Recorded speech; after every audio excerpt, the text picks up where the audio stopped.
Well, would you look at that? Wasn't that something? That is something. Let's Man, go. welcome We're back, back. ladies and gentlemen, heroes and villain, farms and wine of the Fandation Nation. Welcome back to the Fandation Nation, I should say. It's been at least more than a day. It's been a handful. It's been more than one day. It's been a handful of hours. At least a handful of hours. We're back, dude. Welcome. Hey, what's up, Gabe? How are you? Hey, what's up? Dude, it's been long. Dude, literally, the last time we had an episode was episode 1 of Loki. Episode 1 of Loki. And we're like, it looks good so far. That was it. I'm really liking this. I think I'm gonna enjoy this. Turned into my favorite show so far. Yeah, so far, literally the best show. Let's talk about that. Shout out the bat. Loki kind of like threw us off for a bit, dude. I don't want to be like I got it right, but I got it right, dude. I think a lot of people did. I think a lot of people were expecting Kang.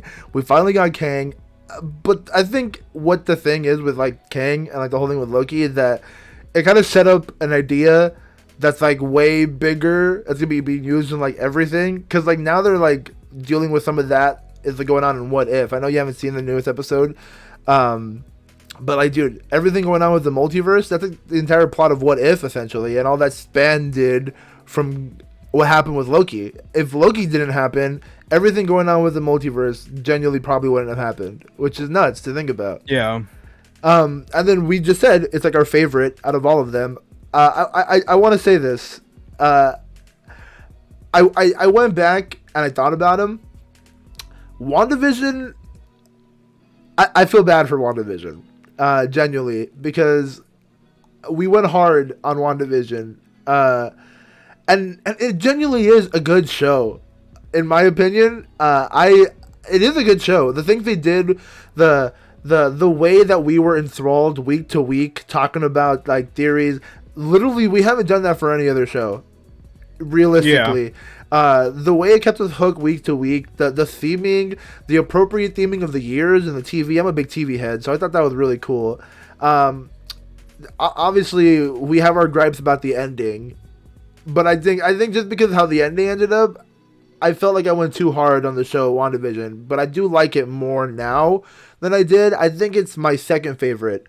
And I find myself wanting to put Falcon and the Winter Soldier on the bottom of the list. It's easily the least rewatchable one. Actually, that's a perfect topic. Let's rank them. What's yours? Mine would be Loki number 1. Loki 1.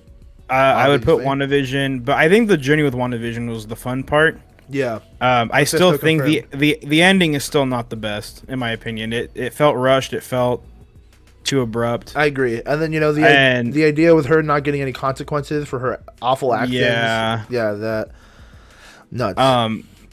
Honestly, I think they should have started off with Loki and then done WandaVision and then done. Honestly, Falcon Winter Soldier could have just not happened at all, and I would be fine with that too. Like, release the pre-pandemic cut of Falcon and Winter Soldier, because I feel like that would have been good if it would have been how it was supposed to be. Yeah. The rumored pandemic vaccine cut that was yada yada, but yeah, no, Falcon and Winter Soldier was kind of like a poop like the entire time. I still have to admit that them taking Doctor Strange out of WandaVision still bothers me. It was a lot. Miss, 100% big miss. Big. That was not. Did you see how they? You see how they added him in? No. So this happened like 2 months after WandaVision came out. But the post-credit scene of WandaVision where she's just like chilling in her like doing like thing.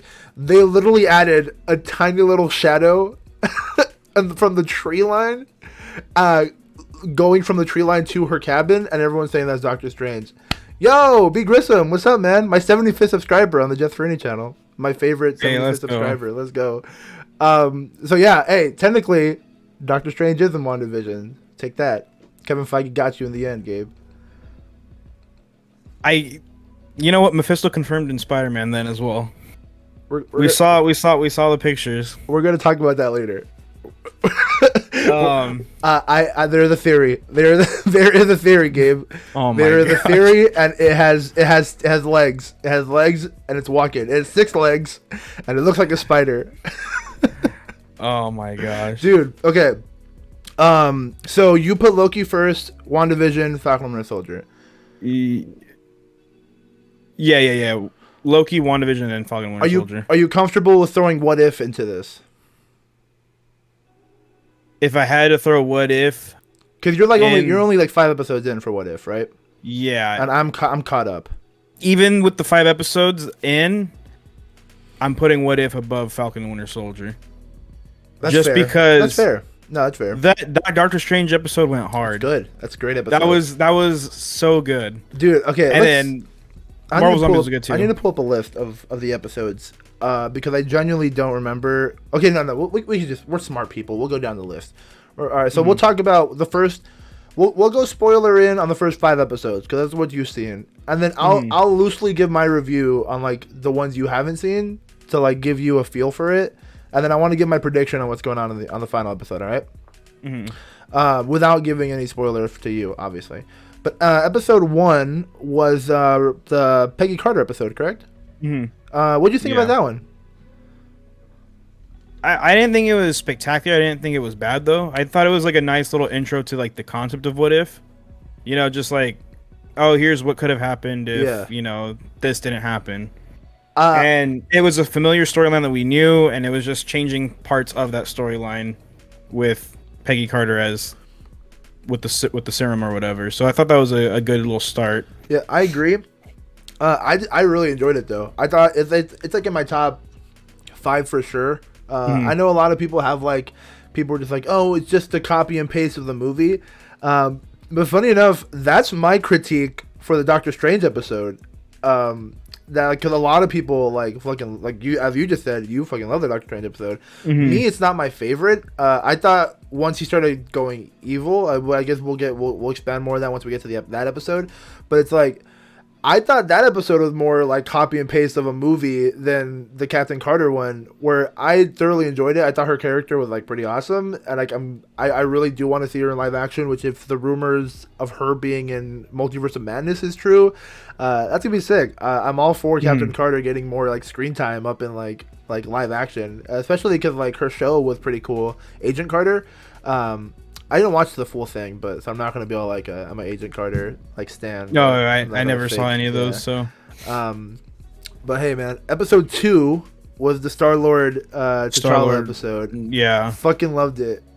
I liked it a lot, and I liked it because it was just weird seeing Thanos as like a good guy. I was about to say, what did you think of Thanos? Yeah, that was crazy. That was cool. I fucking love Chadwick, dude. May he rest in peace. Yeah. The way how he's able just to outsmart or politic Thanos is so good. It's such a great idea. Like that, the things you can settle with just a simple argument. Like, it's so fucking good. Yeah. Like, it's because that's so Black Panther, you know, that's so T'Challa. Like, as a characteristic, like, that's 100% him.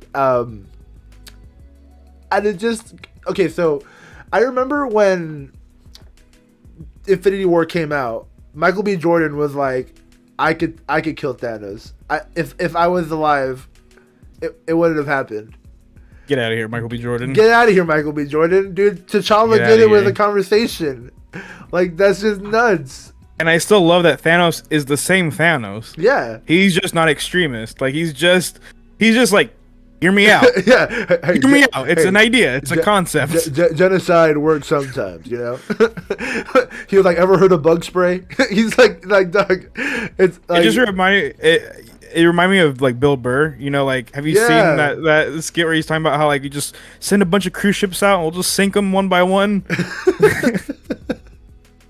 Dude, and then I love how they used Howard the Duck. Oh, yeah. Dude, so you know that was Seth Green? That was Seth Green. Seth Green. I had no idea. He's Howard the Duck, dude. I hope he continues to be Howard the Duck in the MCU. Yeah. Because like I know they're doing more obscure characters over on Hulu, and they're giving them shows. Like apparently, what was it, like Agent Monkey or something Monkey, just got a show on Hulu, and then MODOK had a show on Hulu. Like they're more like obscure, like adult Marvel characters, and now they're getting Hulu shows. I would love Howard to get a fucking like something, because I know he was supposed to get a Kevin Smith like based show, but I don't know what happened with that. Oh, my boy Cold P. Hey, let's go, Andy. How are you, my man? How's work?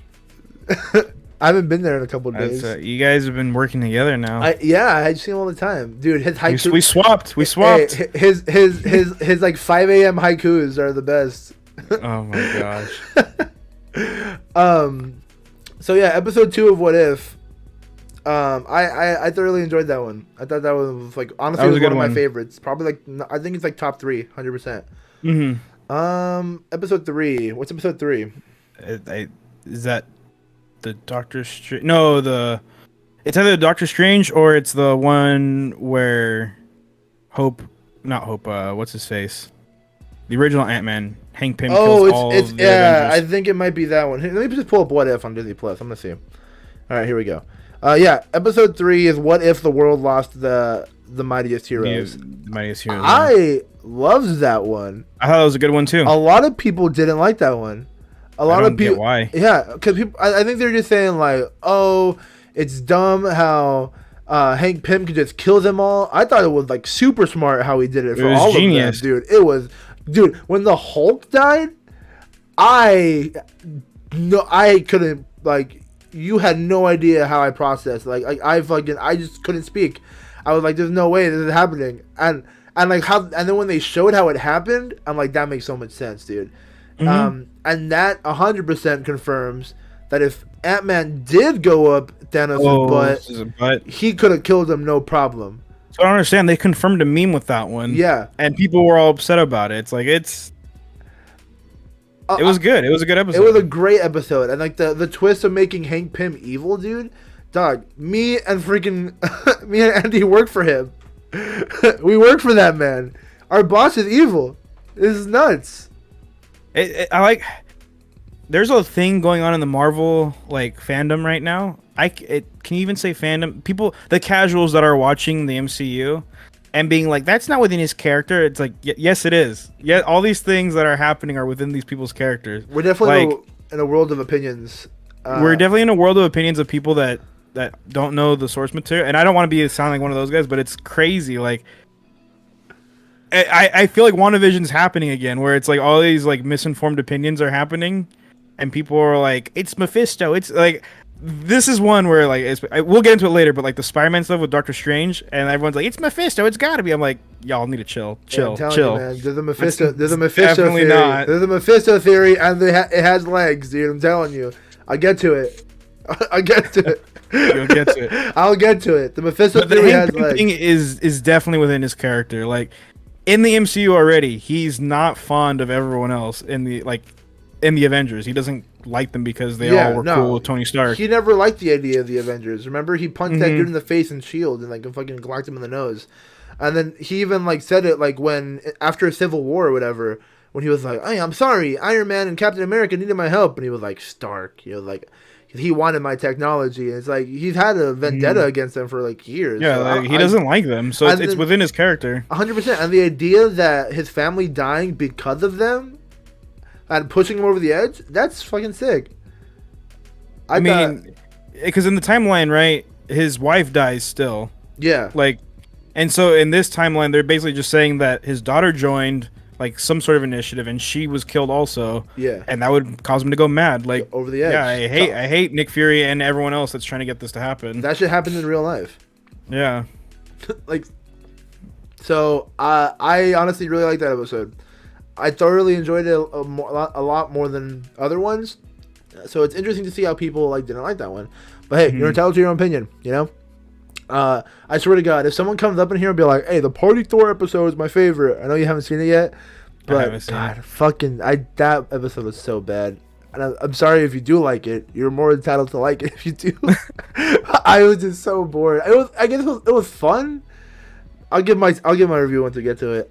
Episode 4. Now this one's your favorite. This is my favorite. What if Doctor Strange lost his heart?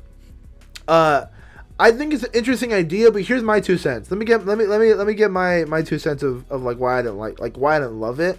I don't understand why Stephen Strange losing her was like the thing that pushed him over the edge, because I know we're talking about like, oh, it's not like his characteristics and stuff, but I really feel that's not his characteristics. Like, Stephen Strange was a self-centered narcissist, like, at the beginning, you know what I mean? And like, I know it develops into that, like, a little bit, how he's doing it, he's bringing her back for himself, but it's like, I don't know, I just felt like I feel like the relationship within the Doctor Strange movie wasn't like strongly enough explored to like to develop this version of Doctor Strange doing that, unless like they're trying to say this what if universe they were way more in love, then okay, I get it. But it's like, if it's trying to like, if we're honing it off of the movie that we've seen, it's like, I don't know, like I felt like they weren't that into each other. Like, their first kiss that we saw was like halfway through the movie, remember? Like, after he was Doctor Strange. So it was like, I don't know. Do you still have some thoughts on it? But once he started like being evil, I loved it. Like, the second he started being evil, that's where like my interest went up, and then it started becoming a really good episode. And then, you know, the thing with the evil Strange at the end, or the other Strange at the end, and everything, him like and the somber ending, I love that. So don't get me wrong, I did enjoy the majority of the episode, but it's like, man, I just there was those things that gripe me a little bit. So with the love thing, right? So yeah, I agree. There was no like real like that wasn't the emphasis of the movie. Like, it was there that he did care about her a lot, like, yeah, because they show it in the movie, but like it wasn't a huge emphasis. And so I think the what if part of this one was just supposed to be the motivation for getting to becoming Doctor Strange, become the Sorcerer Supreme, which was like the survivor's guilt, I think, more than anything. Because in the movie, he loses his ability to have steady hands or whatever. Yeah. So that causes him to like seek other things, seek other avenues in life. And that's what leads him to becoming the Sorcerer Supreme. And in this one, it's the survivor's guilt that leads him to it, instead of losing his operating abilities or whatever. So I don't think it's so much about the love. It's so much more just that, like, yeah, he did care about her a lot, but this is just showing like, what if, because she wasn't, I don't think she was in the car in the original movie. No, she was. He was alone. He was by himself. Yeah. So in this one, it's just to be like, oh, he got survivor's guilt because of it happened. Because she died. But then look, that's what I don't understand. Like, she wasn't in the car in the original one, right? Like, as we just discussed. So why was that a fixed point in time for Doctor Strange? Like, in this multiverse, why did the Ancient One be like, it's a fixed moment in time that has to happen to create you? But it's like, if it was our Doctor Strange, and the thing that branched that made it different was that she died. They're the timeline where she can survive. That's our timeline. So it's like, I think the difference is that he goes to pick her up to take her to that event or whatever. Yeah. And in the regular MCU timeline, he never picks her up. So like, he just is by himself. Or I think he's just driving home, I think, actually. I don't remember exactly. I need to watch the original Doctor Strange movie again. Yeah, I think he's going home. I think the difference is just, I think the only difference here is that he's picking her up to go to the party or to the award ceremony or whatever. And that's where, like, it's the fixed portion where, like, the accident happens at that point and then she dies no matter what. And it was just like, I think it was the fact that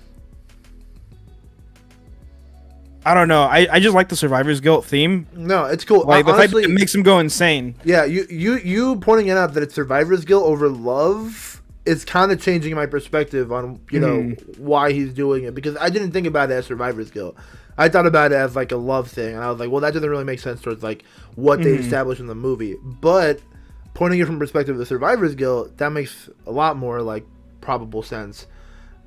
And it's crazy because like I think I feel like the episode showcased like the real possibilities of like what if, because even then like the evil portion happens in like such a small split second of time in that timeline. And the old source for Supreme comes and splits it, like makes another branch within that branch timeline. That was crazy. And like there's a good Doctor Strange that's still gonna follow the regular timeline, but there was an evil one that slipped in, and then that like she separated the two. And I was like, what the like that's crazy. Dude, that like, it's branching within the branch, like. Yeah, because that's what I was trying to think about that for a while. I was like, okay, so what is this? There's the ideas of there's the ideas of multiverses, right? And then the idea of timelines. Within a multiverse, within one universe. So within the multiverse, there are multiple universes. Within the universe, there are multiple timelines. And now we know within timelines, there could be branch timelines. Yeah. What? Like, oh my god. I just think that, that episode just went hard. I was like, okay, the emotion, the feels with the survivor's guilt thing, like the whole entire, like, how desperate he got to, like, try to, like, fix things. Because it, like, he definitely loves her, but like it's very clear he just wants her to live because he feels horrible about it, and he does everything in his power, and no matter what. And like I think my favorite, because it made me laugh, even though it was like it's supposed to be a really sad episode, and it is. It's still like the end still gets you, but like where he takes her to the pizza place, and the guy just walks in, and he's like, "All right." Bam! And just that shit had me dying. That shit was so good. I know. Literally every time or something, it was just dying, dude. It was so good. I was like, jeez. It was satirically somber. It was so messed up. Yeah. It was satirically somber, dude. I mean, Andy's saying maybe him losing his hands in the MCU is his fixed point in time, which I could see that. He also really liked the episode. That's good. Not a really big fan of the Party Thor episode. Yeah, we'll get to the Party Thor episode. But man, any last thoughts on the Doctor Strange episode? What about that? Was kind of like the first episode where Uatu, the Watcher, kind of actually interact with someone, like breach the fourth wall a little bit. You know what I mean? So that was kind of cool. I think all of these have the possibility of like cameoing or something in like in the main MCU timeline. But there's something about this episode that I feel like if it's not because I don't think it's gonna be Doctor Strange 2 or anything, but I think there is a chance that this iteration of Doctor Strange somehow breaks out and like he's gonna have a confrontation with the MCU Doctor Strange. I feel like down the road at some point, like I feel like there's a possibility for that. Well, I don't want to, I'm a comic 3 episodes ahead of you, so I don't want to spoil anything within the what if.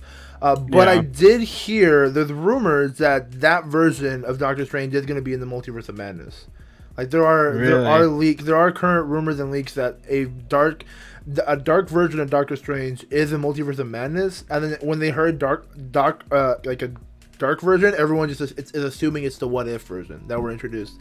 But I mean, who knows? It could be another version, or it could be this what if version. That'd be cool if it was. But I would love to see, and like this was for Multiverse of Madness too.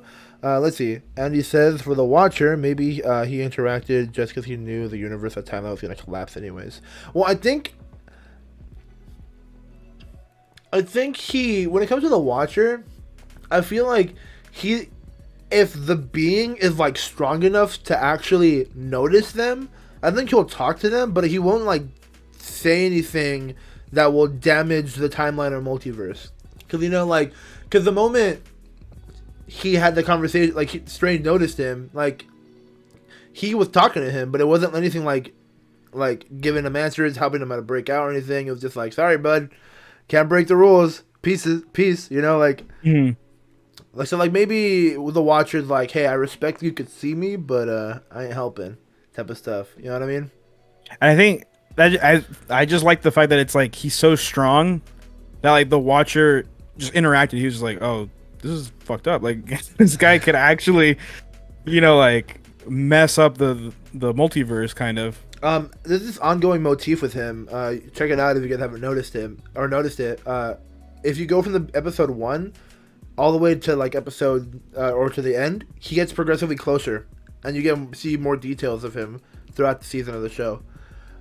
Originally, he was just a silhouette, and as the show went by, he got closer, bigger, and then you actually start seeing details like of skin color and what his face looks like, other than just a silhouette. So yeah, pretty cool. But let's move on to the next episode, which is honestly one of my favorites, episode 5, the last one you watched. Yeah. What If Zombies? Man, I love that episode. That's a good one. This episode basically confirms one thing. Hank Pym is a douchebag in all universes. Absolutely. Because homeboy Hank Pym goes to save his wife, and Hank Pym out here. Oh, I got a text. Sorry about that. Hank Pym out here goes and saves his wife, causing some sort of like multiversal infection, and you think that's possible to happen like in the actual IRL MCU? I don't think we'll see it. I could see maybe like a spin-off thing. Mm-hmm. Kind of like the Guardians holiday special, maybe. If they ever want to do like a Halloween special, I can see them doing like a Marvel zombie type thing. Yeah. But I don't think we'll ever see it like as a part of the main line, canon. I want to see it though, man. Like I really. It'd be cool. Yeah, it'd be really cool. Maybe Secret War. Oh, hi Molly. Didn't get a notification. Hey, it'd be what it be. Maybe in like Secret War, or what if like in Multiverse of Madness, they're just hopping through dimensions. Yeah, that'd be cool to even just like a little cameo there. They hop into like a zombie dimension. They're like, oh crap. Because I definitely don't think it's possible. But man, it's definitely such a good episode. I love the Spider-Man was a great like character. He was the heart and soul of it, which made so much sense. The like twist with Vision later on was like super interesting, and like using Wanda and stuff like that. Hulk, the idea of Hulk being invincible in the zombie apocalypse is actually like really sick. You know what I mean? Fucking God, what's Scott Lang with the floating head, Leviosa? That was so good. That was so good, dude. Oh my god, I was cracking up, man. That also, I want to see. What was that thing with Spider-Man and was it Hope? Oh, you thought there was a thing? I don't know. Like I didn't think there was a thing. The relationship was a little weird. I didn't see it as a thing. I don't think it's a romantic thing. I just think it was like a weird. It was closer than just friends, but it wasn't romantic in my opinion. The way I saw it is, I saw it as like Peter is like the last like form and like symbol of hope in like in Hope's life, like in a world of negativity and death and stuff. Like Peter was able to keep optimism and like hope alive, and her name's Hope. You know what I mean? So I think she was like, in her mind, it was like that's literally is what's left of like the world, and keeping that shit like alive. That's like Peter Parker is the last of humanity, like realistically. So like when she was like, Peter, smile just for me, so I don't think that was like I don't think it was romantic, but I think it was more of like telling Peter, don't let this be the reason you start hating everything and hating life. Like, don't let my death be the reason your ideal of optimism switches off. Like, keep that idea of optimism continuing. I didn't see it as like a weird thing, but I see what you mean. They definitely were like close they were lines a lot closer. going on. They were definitely closer. But hey, I'm all for it, dog. I mean, Peter is technically isn't he underage? Never mind, not all for it. No, yeah, he is. He's a junior in like high school. Technically, yeah. Yeah, so we don't support it. But if Gabe. we're we talking don't about the support snap, it, Gabe. He got snapped. He got snapped. What do you mean? There's he technically would be like 5. I mean, like, no. I mean, think about it. Aang was like 112 years old, technically. No. So you would date Aang? I'm not saying I would date Aang. Isn't it kind of creepy that he was dating Korra, who was like still a minor? It was Katara, first of all. I don't know. It was Katara, first of all. Yeah, Katara. Hey. Look. Fair. But all I have to say is the twist with Black Panther was nuts. The thing with like the leg. Oh yeah. How they were just using the Avengers to feed. That's straight from the comics, Wanda. though, apparently. Like straight from the comics.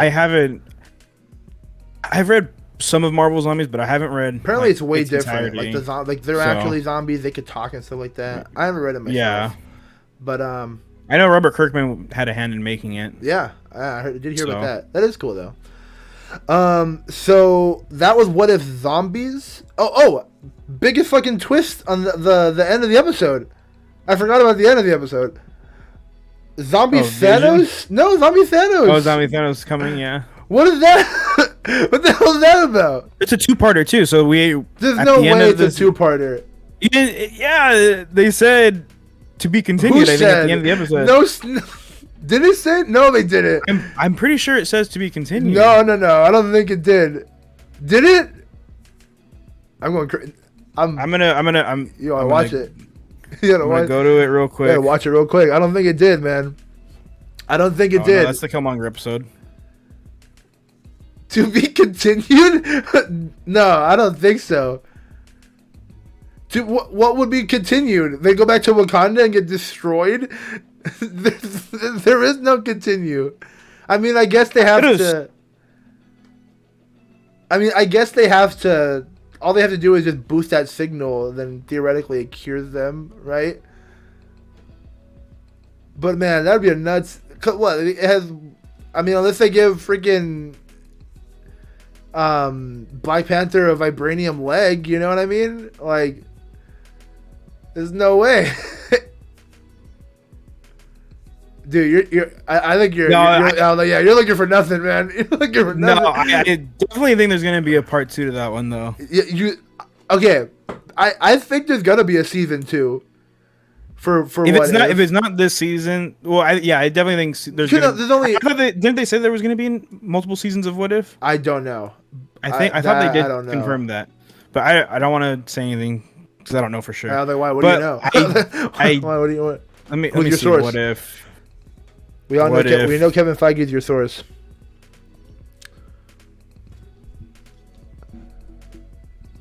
Cause like, man, I don't see how they could continue that story. Like, and make it like big enough. There is going to be a second season.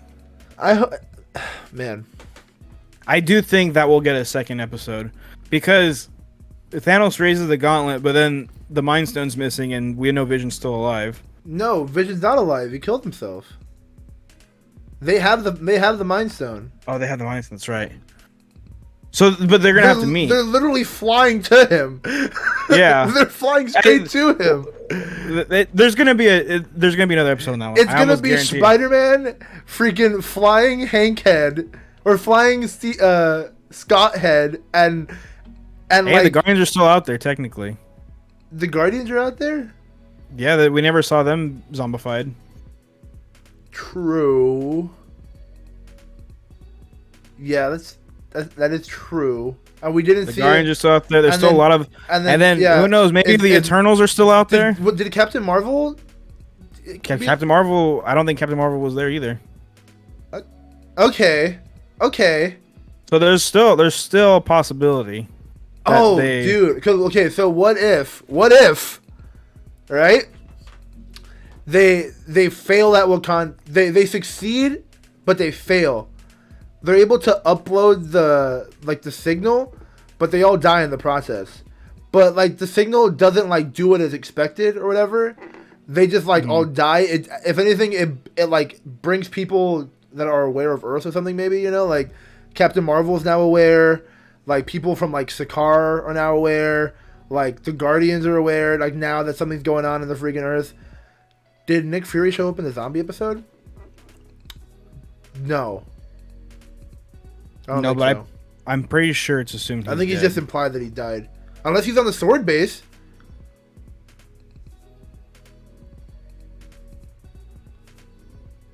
No, wait. When is this in the timeline? Before Infinity War. Yeah, it's right before Infinity War. So he is in the sword base. Mm-hmm. Because this is when Skrull Nick Fury was going around. Oh my God, Andy, you solved the case. There's gonna be another episode. There's gonna be another episode. It's gonna be space. I was like, there's no way. They showed him with all like they gotta conclude how that ends. This is what's gonna happen. Okay, now that this is what actually going to happen. They're gonna get to Wakanda. They're gonna fail. They're gonna realize everything's going down. They're not gonna have enough time to boost the signal, so they're gonna send the signal to Nick Fury in space. And then Nick Fury is gonna gather the fucking Guardians of the Galaxy and Captain Marvel to fight Zombie Thanos. Yeah, I definitely think that's gonna happen. Oh my God, there's definitely a part 2, and then it's gonna whenever the next season comes out, there will be more space people revealed by then, like more space characters, kind of, you know, in the universe. So they'll be able to include them too, like to make it more believable. You know? The Eternals. The Eternals are still around. Where are the Eternals? Yeah, these motherfuckers just like, all right, zombies, peace out. We're not supposed to interfere. Yeah, we're only supposed to interfere with when it's the deviants, the aliens. When it's the deviants, we're fucking out of here. Zombies, we're going to our ship, motherfuckers. Like, what's going on? So yeah, man, you just blew my mind. I did not think that there'd be possibly an episode 2, but I think we just wrote it. We just wrote it. That's the only episode so far that I've seen. Like, there's another episode of this somewhere down the road. Well, what about that episode where it ends with Peter, the Killmonger, or the Star-Lord episode, where it ends with Peter Quill at like Dairy Queen. Oh yeah, that one is probably gonna get a part 2 also. Because it ends with like Ego meeting him at Dairy Queen. It's like, hey, what's up? What's up, kid? I'm your daddy. Like, you know, like. Yeah. So that's probably gonna get an episode 2. Damn it, you're right. you're right. That's at least 2 episodes that are more likely gonna get a 2-parter. Yeah. Okay, so these next 3 episodes you haven't seen, so I'm gonna loosely talk about them. And their impactfulness on like the season. Episode 6 is What If Killmonger Rescued Tony Stark. Honestly, pretty cool. Just the ending didn't hit for me. I thought it was a pretty good episode, pretty cool fight scene. I kind of cried a little bit because it felt like a memorial for Chadwick Boseman. In a weird way. And I don't know if anyone else felt that way watching it. And I was just like, oh man, this feels kind of like, I didn't know if it was like, it felt like the thing is that like makes me feel weird is I don't know if they knew about his death before writing and making this episode, or if it just worked out that way. But it makes me feel a little weird. It makes me feel a little weird for sure. I'm a little sad in the soul. So rest in peace, Chadwick. I thought I saw an interview with Kevin Feige, or it was like a featurette thing. I think when they were leading up to the, didn't his birthday just pass or something like that? I'm not sure. I think his birthday just passed not that long ago, and they were doing like little featurettes and stuff about talking about Chadwick, and I want to say Kevin Feige said that nobody knew. No one knew. Yeah, no one knew. Supposedly. But I'm like, dude, I always thought Kevin Feige at least kind of knew he was going through something, you know? But that's insane. That's insane that this man kept it that secret and still showed up to work. From what I heard, I think his wife said in a separate interview that the reason why he didn't tell anyone was because he was just confident he was going to beat it. Like he had like a confident mentality that he was gonna beat it, and then he was stronger than it. That he was like, I'm not gonna tell anyone, and he was and man, who knows? Maybe he just didn't want to be like the poster face for like cancer. You know what I mean? Like Freddie Mercury, he didn't want to be the poster. Like he didn't want to be like the poster star for AIDS, so he like didn't tell anyone that he had AIDS for years. Yeah. So it's like, I don't know, man. But it's crazy how much motivational stuff about death Chadwick has said in this season alone. And it makes me so sad. Like every episode Chadwick's in, he's like having a motivational thing about death, and it's nuts. You like, because even in Civil War, he said some stuff about like death and whatnot. Even in Black Panther, he dies. It's like, can you imagine making all these movies about where you die or you're talking about death, and you're facing it like you're facing like a deadly like illness in your personal life? Yeah, like. And for Marvel not to know, and they're like writing all this, like this is gold. This is just gold. My god! And imagine like the director, he's like, damn, he's really feeling this. Like, it's almost real life for him. It's sad, man. That's it's sad so and it's insane. But like respect to Chadwick for like being able to do that, and and like keeping it a secret and like maintaining his like separating his personal life from his work life. Like that's respect, dude. You know what I mean? Yeah. Like that's the whole thing on its own. So rest in peace, Chadwick. I definitely recommend the Killmonger episode. It's not like my favorite, but it's probably like in the top 5 somewhere. Maybe like the bottom of the top 5, but it's cool. Episode 7, the worst episode of fucking all time, in my opinion. In my opinion, you can like it if you want. It's What If Thor Was an Only Child, also known as the Party Thor episode. Man, this episode is basically what if Thor was a whiny, idiot, drunk frat boy, and I fucking did not like it. It was so boring. And then Jane Foster was like a goo goo gaga girl all over him, and I'm like, bruh, I know she had like that's not really her character from like the Thor movie. Like, yeah, she had a crush on him, but she wasn't like, oh man, you're hot, I need to drop everything I'm doing to go hang out with you. Haha, I'm gonna go break the government law because you're hot. It's like, yeah, nah, dude. She was like a smart character that was like a boss ass bitch, and she was just like a hard eyes, basic ass like girl character in this one. And it felt weird, didn't feel right. Just Thor seeing like a bimbo didn't feel right for me. But the story was interesting, I guess. Hollywood just wants to turn Chris Hemsworth into a himbo so bad. I know. It's annoying. See, but look, I agree with Andy on this. It was somewhat entertaining. Like it was fun. There are scenes and concepts in this one that are fun. And this one's definitely more just like a fun background episode. There's a lot of these type of episodes in Star Wars Visions, which we'll talk about after. But man, yeah, I don't know. For me, it was just like not the best. Whatever. It was a whatever, not a what if. It was a whatever. And then this episode 8, What If Ultron Won? This is the pre-finale. Next week is the finale. You gotta watch this episode, Gabe. It's one that I was looking forward to. I just know seeing the previews and the artwork for this episode, I was like, yeah, that looks insane. So I can't wait for that. At the end of episode 7, they teased this episode, and literally, the end of episode 7 was better than the entire episode 7, like the Ultron tease. But man, yeah, episode I won't give it into 2A. So What If Ultron Won? I'm definitely interested in seeing what they're going to be doing with the final episode. I have a feeling it's going to be maybe like something on the Avengers, maybe. Who knows? Because like I thought I was under the impression that there was going to be an Avengers style episode, because like that's what the trailer showed, like all of them in like a group in a circle. So maybe the final episode will involve some characters breaching the multiverse of What If, but we'll wait to see what happens. Yeah. Did you know that everyone found out that they're going to do a crossover episode of all of them because of a Hyundai commercial?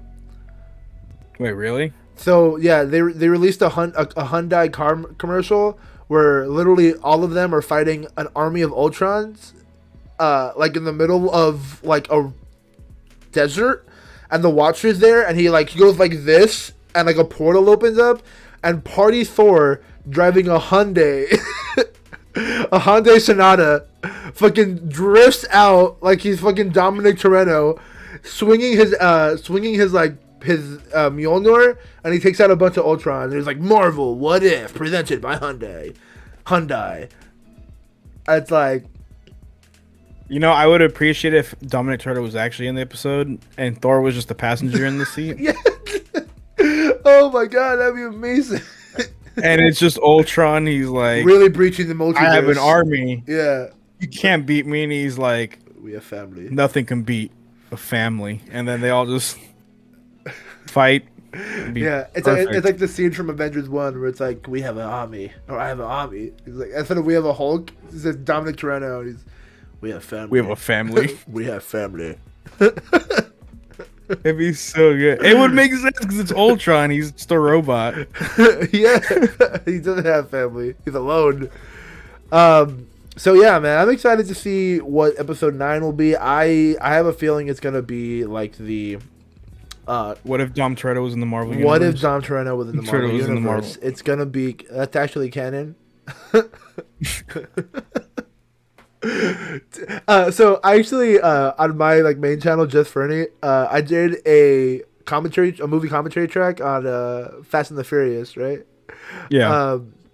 And it's like my first time watching it ever, and oh man, there's so many iconic things in that movie, like especially like I didn't know like tuna no crust until like I was like, what the hell, tuna no crust? Like that movie is hilarious, dude, and I like it's kind of like prequel memes.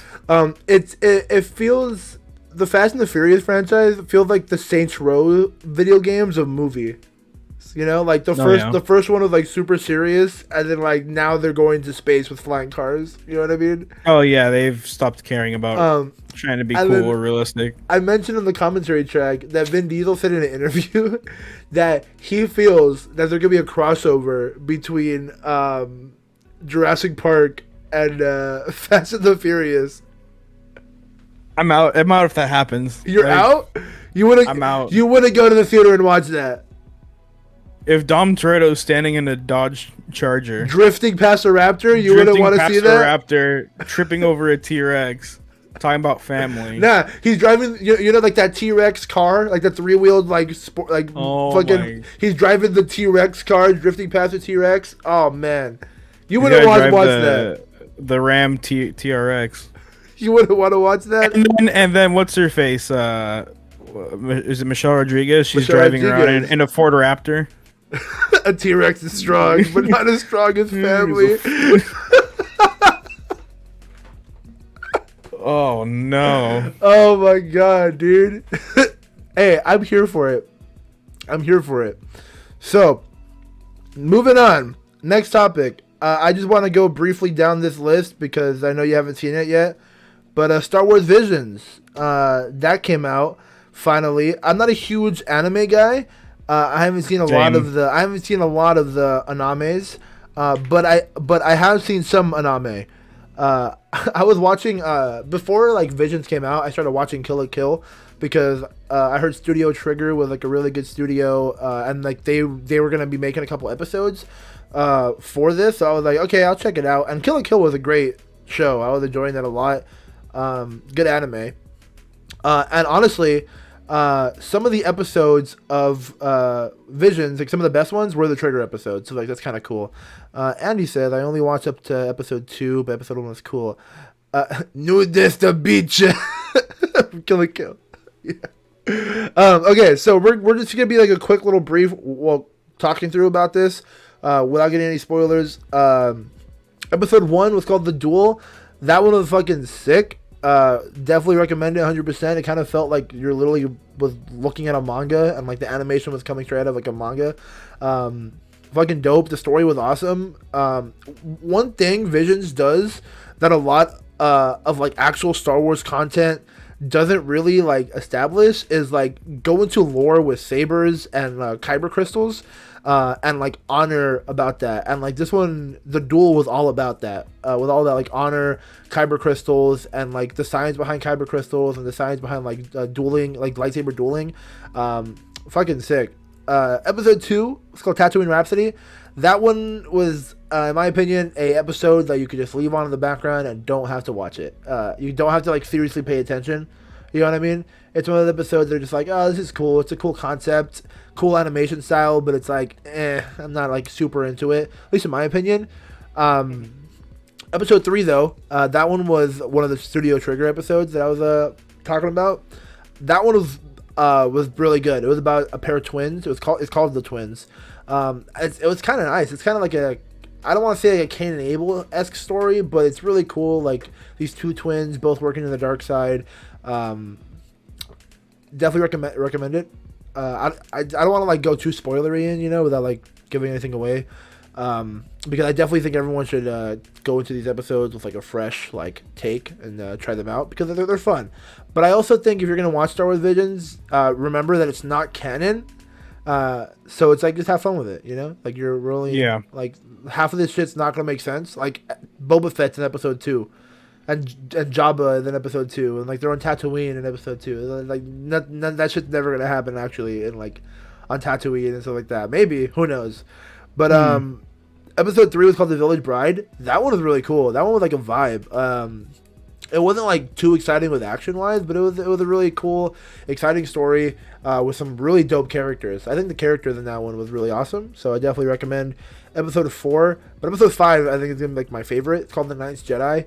That one really goes into the idea of the Force and the Sith and the Jedi and building lightsabers and stuff like that. It kind of changes the idea of lightsabers a little bit because originally, like kyber crystal and like the color of your crystal, it kind of changed and it depends based off your like, I don't know. There's different versions of like how lightsaber colors could come into effect. Like there's versions where the kyber crystal attunes to you and like the color means something, like like purple with like your mix with the Force, like light and dark.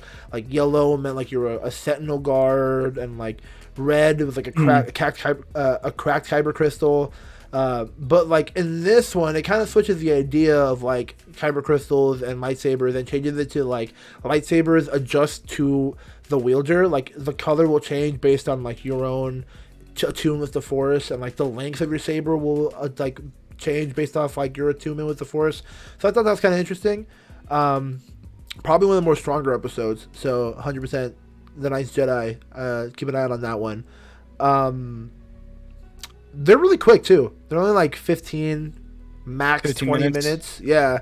You can really hammer them out. Really hammer them out. Like half of them, like I saw Andy say he saw one of them on his lunch. Or I think he's talking about for What If. But I did that with Visions. I would watch like an episode of Visions. Like I would go on my break and watch an episode of Visions. So it's like, I don't know. I thought they were kind of like nice little things to like. They didn't feel like they were necessary, but it felt nice. It felt nice going to them and just watching it. Yeah, just nice content. Nice content to watch.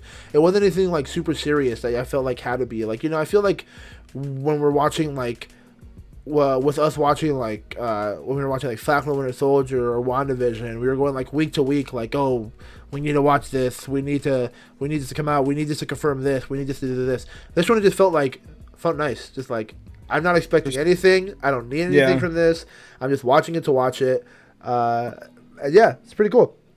Episode 6. This one was poorly received by a lot of people on the online, which I don't understand completely because I thought this was a fine episode. I thought it had really cute sentiments and really cute like story tones and really exciting story tones with like cool fighting stuff and like cool animation designs. But I don't know. The internet did not like it. With episode 6, it's called TOB1. It was about like it's about like a little droid, yeah, who like wants to be a Jedi, and like his creator. Definitely a more like cute, somber, like brave story, but not really like super exciting. So I could see why a lot of people were giving it hate, but I don't think it deserved it. You know what I mean? It was one of those just like, it's another one of those background episode type of things where you can just leave it going on in the background, not really like care too much about it. But episode 7, dog, you gotta watch episode 7, The Elder. That one's fucking sick. It really, like, I could see a series based off episode 7. And that's what I think. I think Disney released this to, like, test the waters with these studios, you know what I mean? To test the waters with these studios, to see which one performs well, to see which one is, like, getting, like, actual, like, people interested in, like, watching it and checking it out. Like, I don't think there's gonna be a series based off Tatooine Rhapsody. But I could see them doing a series off the twins. I don't think there's going to be a series based off TOB1, but I could see them doing one based off The Elder. You know what I mean? So that one literally felt so cool. It felt like really in tune with like Padawan and Master like relationships. It covered a lot with like the Sith, which is cool, man. You don't see a lot of that anymore with Star Wars. Which is why I kind of liked how they gave this to like anime people, like people with anime studios, because when I saw the creating of Visions like behind the scenes, a lot of them were saying how they were huge Star Wars fans that never thought they would get the opportunity to do this, and like that they've been wanting to do a story like this for years, but they're all like, a Star Wars anime sounds ridiculous. We never get the idea, or we never get the opportunity. So it's like, I think that is like a sick like way to bring fresh ideas that would never be introduced before, because like we're getting stale ass ideas. Like, say what you want about like The Last Jedi, I know you fucking hate it, Gabe. 100% still do. Demi-Rose in the chat, he's the guy I want you to talk with on the show that likes The Last Jedi, that feels like it could stand on its own, and that there are things that I agree with him on, that that The Last Jedi does introduce some interesting concepts that the Force, for the Force, that they would never introduce or never touch. Because even Rian Johnson said that some of the things he pulled from The Last Jedi are from like Jedi, like Force-based books, like that were written by George Lucas, that were just really old and obscure that no one really like knew. So you know, it's not your daddy's Star Wars. So everyone's like, oh, it's yada yada. So, like, there are interesting things that were introduced with the Force in The Last Jedi that we don't really get anymore. And that's kind of what I like what Visions is doing with the idea of Jedis, kyber crystals, and the Force as well. It's bringing in ideas and concepts that we would never really get. Because I think Disney's kind of scared. And I think we all know that. You know, you have your feeling about Kathleen. But don't say anything too rough, because I don't want to get canceled again. I think I just missed Star Wars when it was trying to build upon the universe instead of my hard gripe with all the sequels is that it's just they feel like cash grab movies. They don't feel like they're trying to do anything new or spectacular. And I don't feel like The Last Jedi really did anything new or spectacular. It just took episode 5 and 6 and mashed them in a weird way, and then took what we already knew about the Force and then just slapped it in our face and told us that's not how it works anymore. So that's just how I feel. But what I love about the prequels is that I felt like they were genuinely showing us how the Jedi operated, how it worked, how the Force worked, how Jedi became trained, how the Sith kind of were working in the background, stuff like that.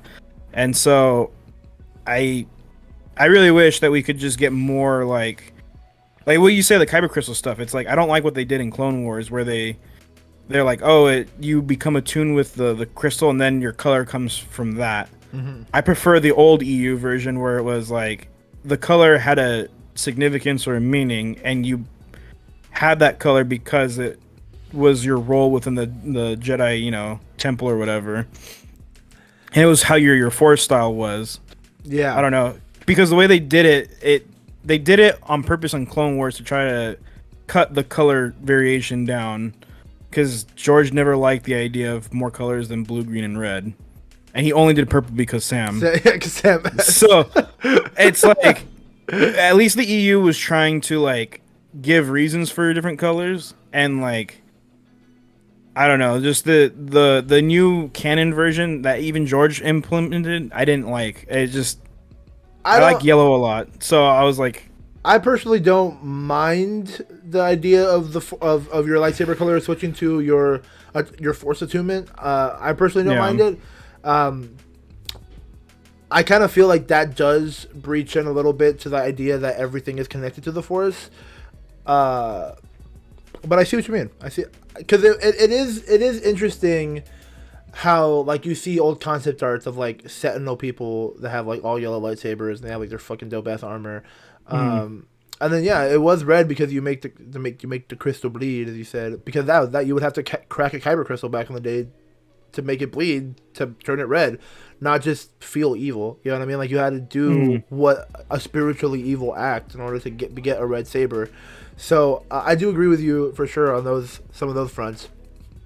Death new from the Vader comic. Really, the cracking the crystal? I thought cracking the crystal was a older thing.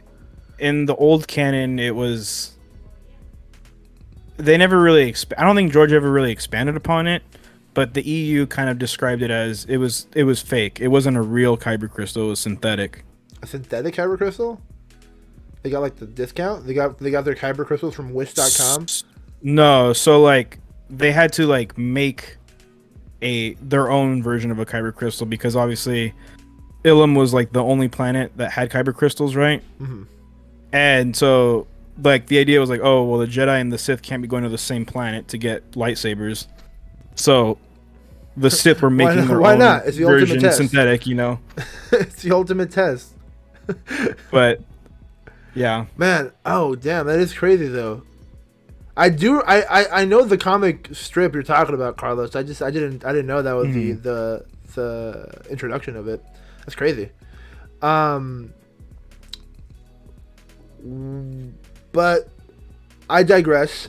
Long story short, Star Wars Visions is introducing some interesting concepts. Y'all want free games? What kind of free games? So the next episode is called La Pinocho. That one's interesting. That one felt really Star Wars. That one felt Star Wars. That one felt like the most Star Wars mixed with anime that I've seen, because it felt like you know those type of animes where it's like a really big city, really interactive, a lot of like very charismatic and hilarious silly like side characters and stuff like that. That one was very much this one. The main character was an alien, so I thought that was really cool. Very fresh. I very much enjoyed that episode as well. And honestly, I don't even remember what episode 9 was about. I genuinely have no idea. A Jedi returns from his forbidden love to help defend her kingdom from a Sith-like shogun. I genuinely don't remember what the episode was about. it sounds interesting, cool. It sounds interesting. I just don't remember it. I watched it. Oh, that's awkward. I don't remember a single thing from it. I don't even remember the freaking picture. And I know I watched all of 9 episodes. Isn't that awkward? That is awkward. Should that say something about the episode? I mean, it sounds cool and interesting, but if you don't remember, that might be a bad sign. It might be a bad sign. I might just have to rewatch it. Now, rewatch it right now. Live watch party. Okay. So before we wrap around this show, let's have a conversation about Spider-Man.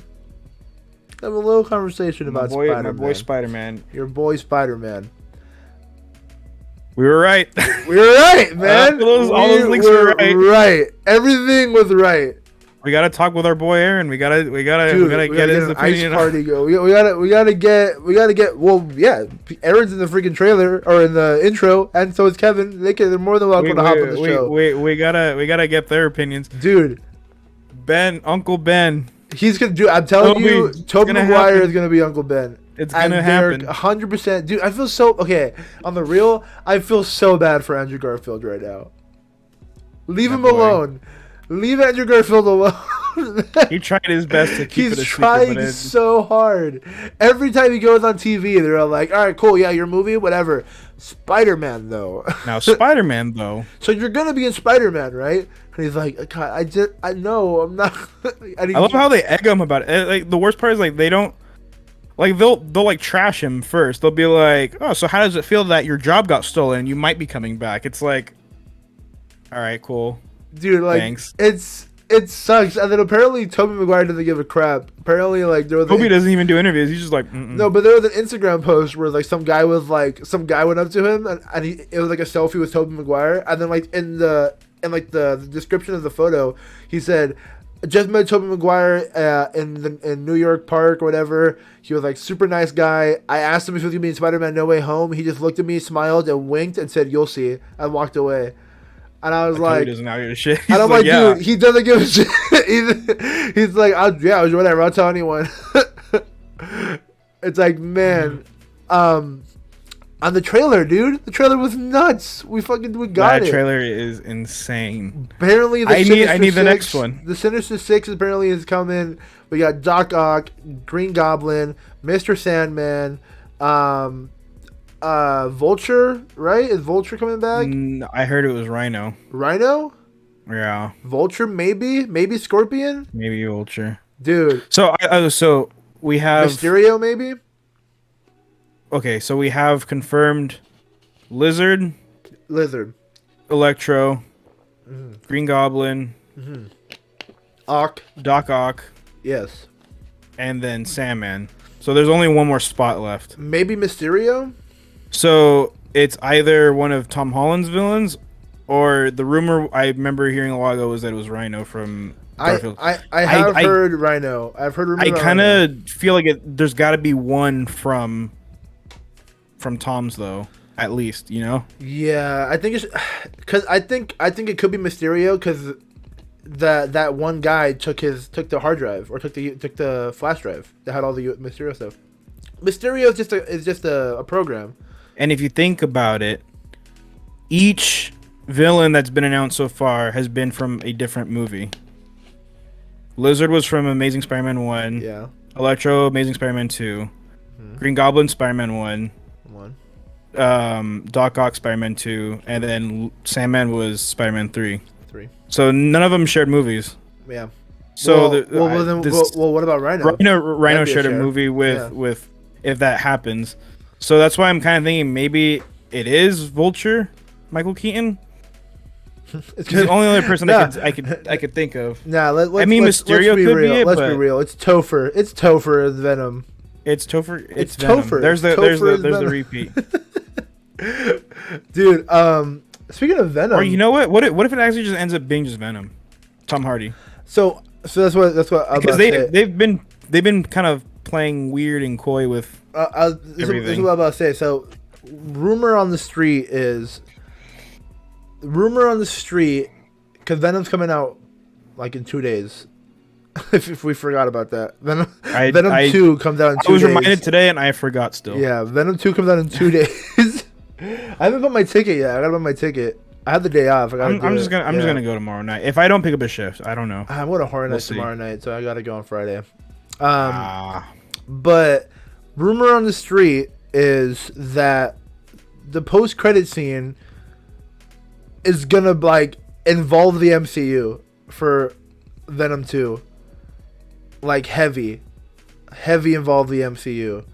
Like something involving that Spider-Man broadcast, or like his identity or something. And apparently, it's gonna confirm involve, Venom is the 6th member of the Sinister Six. That's gonna be. It's gonna heavily involve MCU Spider-Man. But then I also heard that Venom is not gonna be in Spider-Man 3 at all. So, what if it's more like Venom 2 is teasing Tom Holland gonna be in Venom 3? That'd be interesting. Okay, dude. Sorry. Okay, so there's a lot going on right now. There's a lot happening on the Spider-Man side. There's a lot of conversation happening. So they're saying that they're gonna reboot it again. With everything that's happening, they're gonna reboot it again. They're gonna use the reboot to put Tom Holland back on the Sony side for a little bit, so that he can make movies on the Sony side, and then eventually he'll come back. And then while making movies on the Sony side, they introduce their new Spider-Man, or their new fresh take on Spider-Man, which let's be real, it's probably gonna be Miles Morales. Like, if Marvel is gonna go through with that, they're probably gonna make their own version of Miles. Easiest way to do it: Miles survives the snap. He's 5 years older. I don't know how I feel about that at all. I just don't think that's gonna happen. Like I think there will be a reboot for Sony, like with Spider-Man. I just don't think Tom Holland's involved in it because I don't know, man. the MCU has gone so far to try to set up Tom Holland as like a centerpiece for like the Avengers and like the upcoming Marvel, stuff. It'd be jarring for me for all that setup to then just be like, he's gonna be in Sony for a bit, and we're gonna get a new Spider-Man. Like, I think what might happen, I think Andrew Garfield might come back, and he would be the Spider-Man in the Sony stuff, and then Andrew Garfield might be like the Peter Parker that brings in Miles Morales. And then Miles Morales might transfer over to the MCU at some point for like another crossover. That's what I want, and that's what I think. But at the same time, I could definitely see this happening. I feel like, I don't know. Because, like, that's a Kevin Feige ass move, dog. To just be playing Sony the entire time so he gets Miles. But Miles is not a bigger draw than Tom Holland right now. I think he might. I don't think so. I think he might, dude. I think Miles Morales... Because Miles is big.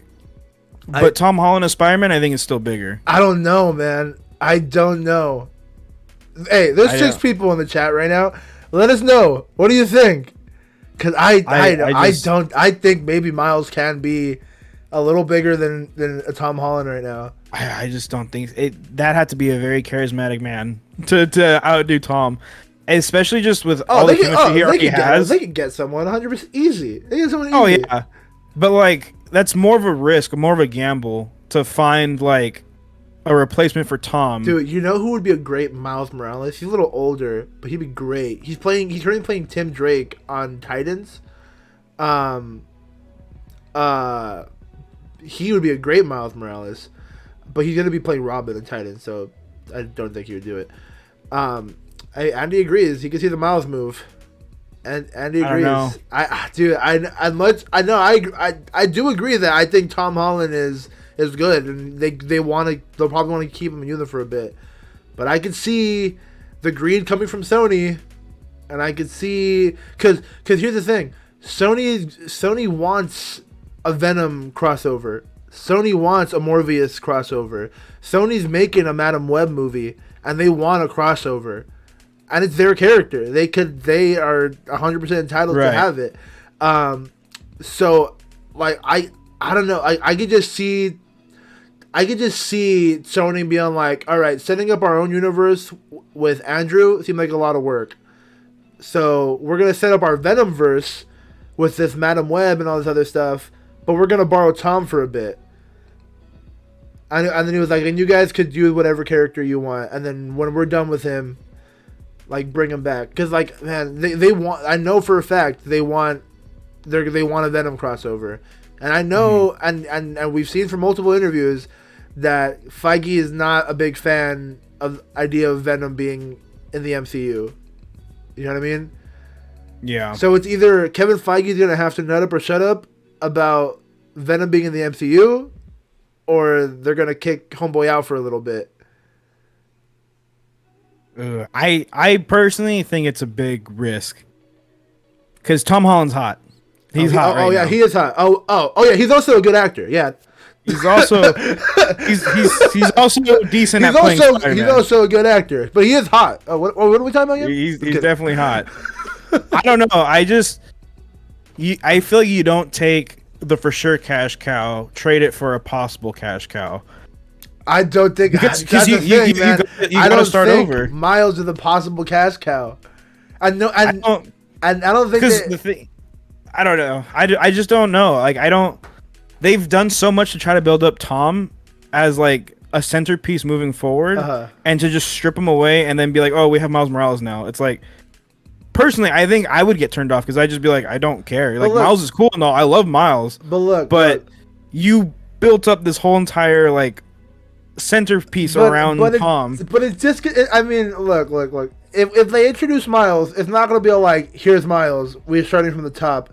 I think they're gonna introduce Miles into like a transition period. You know what I mean? Like, I wouldn't be surprised if there's a Miles in No Way Home. I don't expect it, but I wouldn't be surprised. I can see a tease. Like I'm not over here saying Miles in the No Way Home. I'm saying that right now. But I don't know. I wouldn't be surprised if I Miles feel like the Andrew comes out. going back to Sony and then building up Miles over there. I just feel like that seems a little bit better because Andrew's talked about how he didn't really like that he didn't get to like have any closure with his character with his Spider-Man. And I feel like this would be like, okay, this would give him a chance to have maybe another movie or two with Venom, do some stuff over there, introduce the next Spider-Man, and then from there, I mean, dude, I don't know. Dude, okay, what? All right. This is all just a theory speculation. What if the Venom 2 post-credit scene, right, is like Venom watching the TV, Venom and Tom Hardy watching the TV, and then it's the scene from like No Way Home with Jay Jonah exposing Peter Parker, right? And then it's like, all right, but here's the kicker. And then it's like Peter Parker or Spider-Man is Peter Parker, and then when it shows the scene, it's Andrew Garfield. That would be. It's the exact same scene, but in this universe, it's just Andrew Garfield. I don't know. No, look, I agree. I think Toby dies in No Way Home. No for sure. way. No way. I think he's dying. You think he's dying? I 100% he's dying. I think Andrew will live to see another day. I think Andrew's gonna get a couple more movies, if not just one more, to close out his Spider-Man. And I don't know. I don't know with Tom. I still think Tom crosses over, but I don't think he's gonna like disappear from the MCU for a bit. I think he may transition back to go do a Venom movie, but I think that's it. Like I honestly think that's it. I don't think he's gonna. I don't know, especially if Spider-Man's supposed to be like, I don't know. Nah, dude, Sony's doing a Spider-Verse, dog. They have stuff planned. They're doing a Silk thing already confirmed. They're doing a Madam Web project, already confirmed. They're doing another Into the Spider-Verse, already confirmed. Like they're doing a Venom 3, already confirmed. Like they're trying to develop their Spider-Verse. Like I wouldn't be surprised if they're just trying to steal Tom Holland for a little bit to shoehorn their Spider-Verse. No, I get they're trying to do Spider-Verse. I just don't think Feige's giving up Tom. I can see Feige giving up Tom for another character. You know, Feige plays the game, dude. Feige plays the game. He does, but I don't. So he could be all like, I see this one working out. He'd be like, yeah, you could take Tom for a couple years. You know, yeah, he's already past his young prime. We use him for as much as we need him. You could have him for the older Spider-Man. Like we need a new face. We need a new young face to keep her going. Dude, Marvel's going down the path to bringing up the Young Avengers. They're going down the path to bringing up new teams. Like, I could 100% see them wanting I think Miles is coming. I don't think they're swapping Tom out for Miles is all. Man. I just don't see it happening. There's no way. Just with all the stuff that they've already built with Tom, I don't think they're going to be like, well, okay, we'll swap now. I don't think that's in the cards. Because I think they only have one more movie appearance in their contract, right? I think so. I'm pretty sure the contract was they were gonna do the movie that he did recently. They were gonna do another Spider-Man movie, and then they were gonna do one movie where he could cameo into, where he's like cameoing in another one, like another Civil War-esque movie. So he already did. They're doing Spider-Man No Way Home. It's coming out. So I think he only had one more cameo role or one more other MCU role left in his contract. So what if they're all like, "We're gonna let you borrow him for as much as you need"? He didn't even voice Spider-Man in the What If show either. Yeah, which whoever did voice him did a great job, by the way. Great job. I thought he did great. I don't know, but hey. We'll see. Hey, you know how it's possible? How? Mephisto. Mephisto makes it all work. Mephisto. And hey, what if Mephisto was behind it the whole time? You want to talk about what if? Oh my god. What if Mephisto is behind it the whole time? Because I have proof, Gabe. Okay, then this ain't no petty theory. This ain't no petty theory that people are out here like, oh, it's Doctor Strange because he doesn't care about breaking the multiverse, that he has the cup that's had the fox in it. It's Doctor Strange. No. Or it's Mephisto. No. People are saying, what if Mephisto is involved and it's heavily implied from the One More Day comic book run where Peter's identity gets revealed in the Marvel Civil War arc, because in that arc, everyone on Iron Man's side had to unveil themselves and their secret identity to the world, and everything went to shit for Peter. Aunt May got shot and died, and he was like, I don't want this to happen. Can anybody erase my identity from the world? He goes to Doctor Strange. Doctor Strange says no. And then he thought his life was over until motherfucking Mephisto was like, all right, I'll do it, but no one's going to remember you, and you can't be with Mary Jane anymore.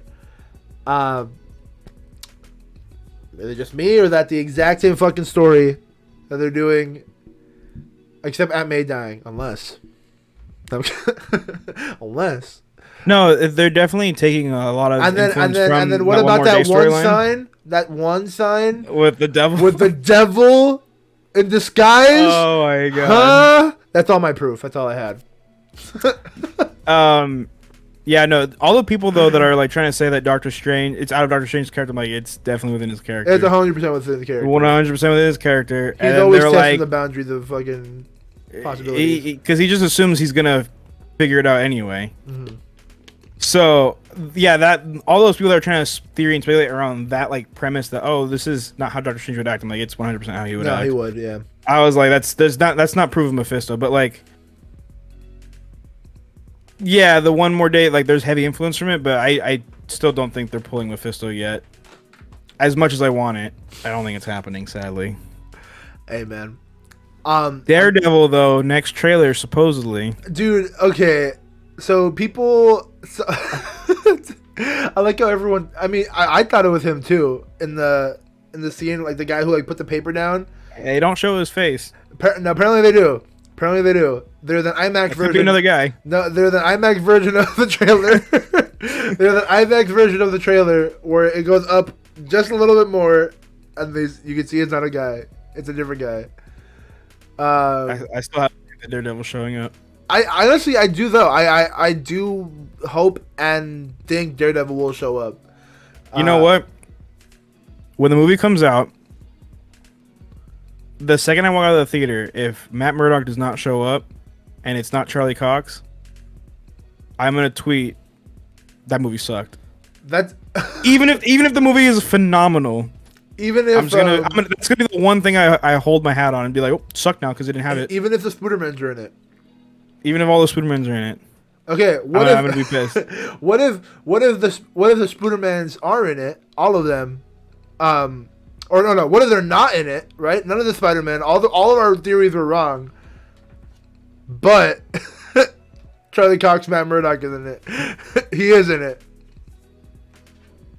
That just be like, it still sucks.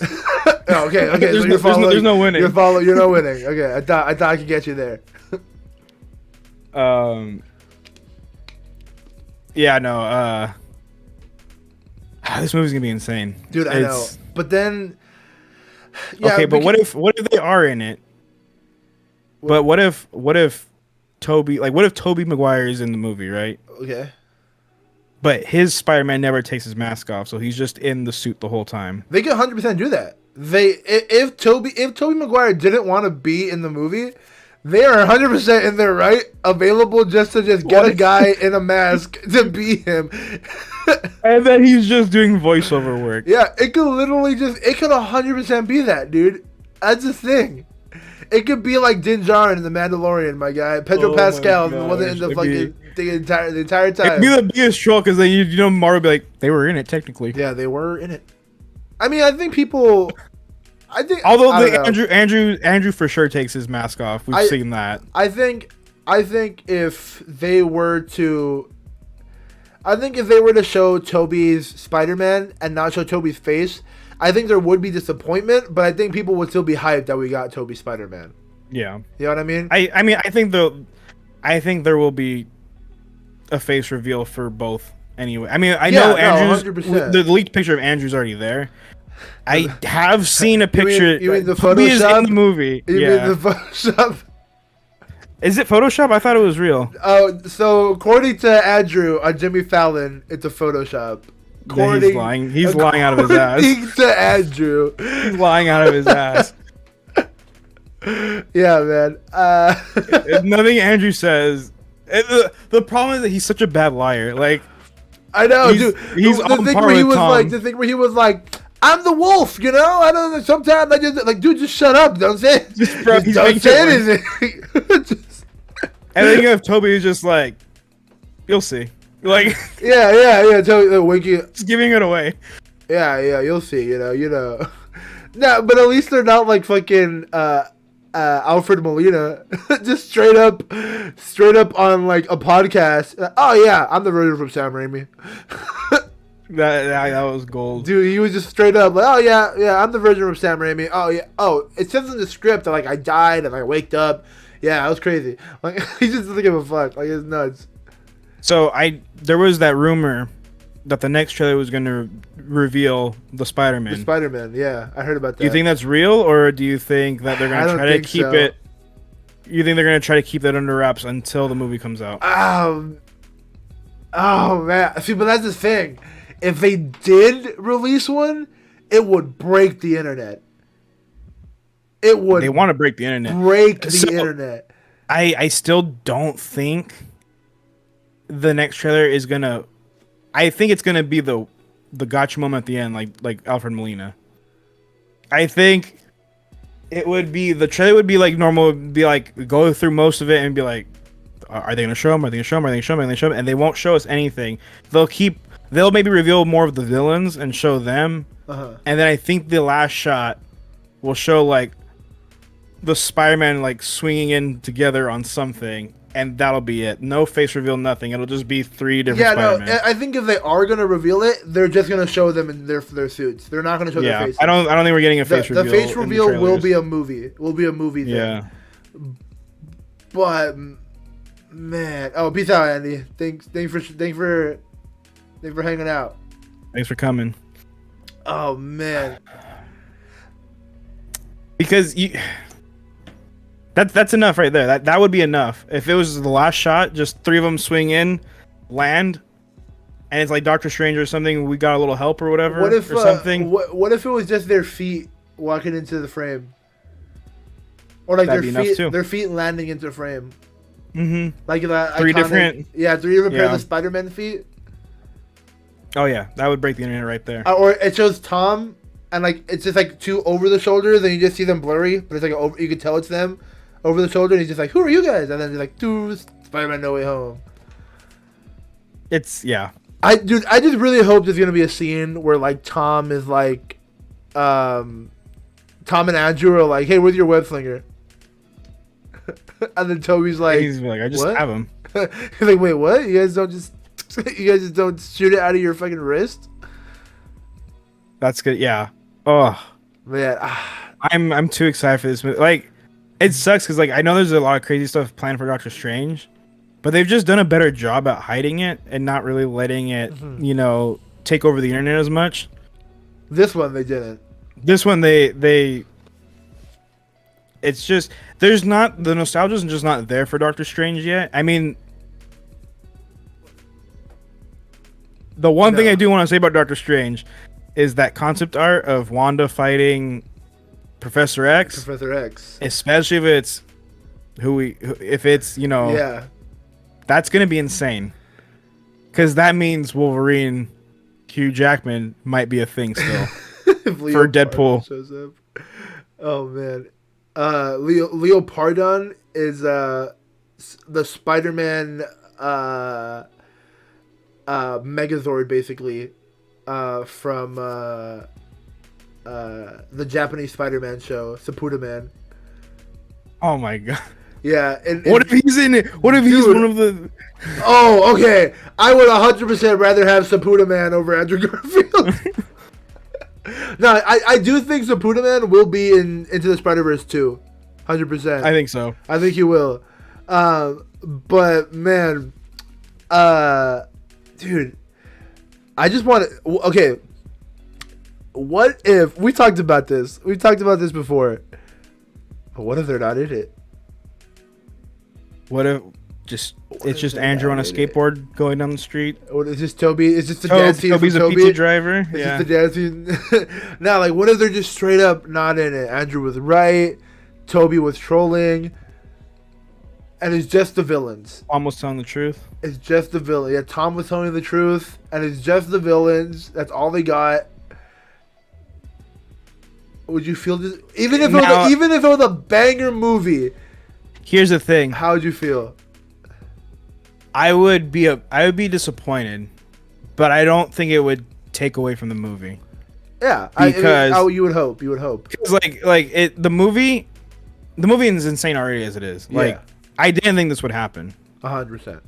Especially when like the Marvel and like the Sony stuff fell apart, and they were like, "Oh, no Spider-Man 3," basically. Yeah, we're gonna pull them. And then when they confirmed it, they agreed to something and that they were gonna make it.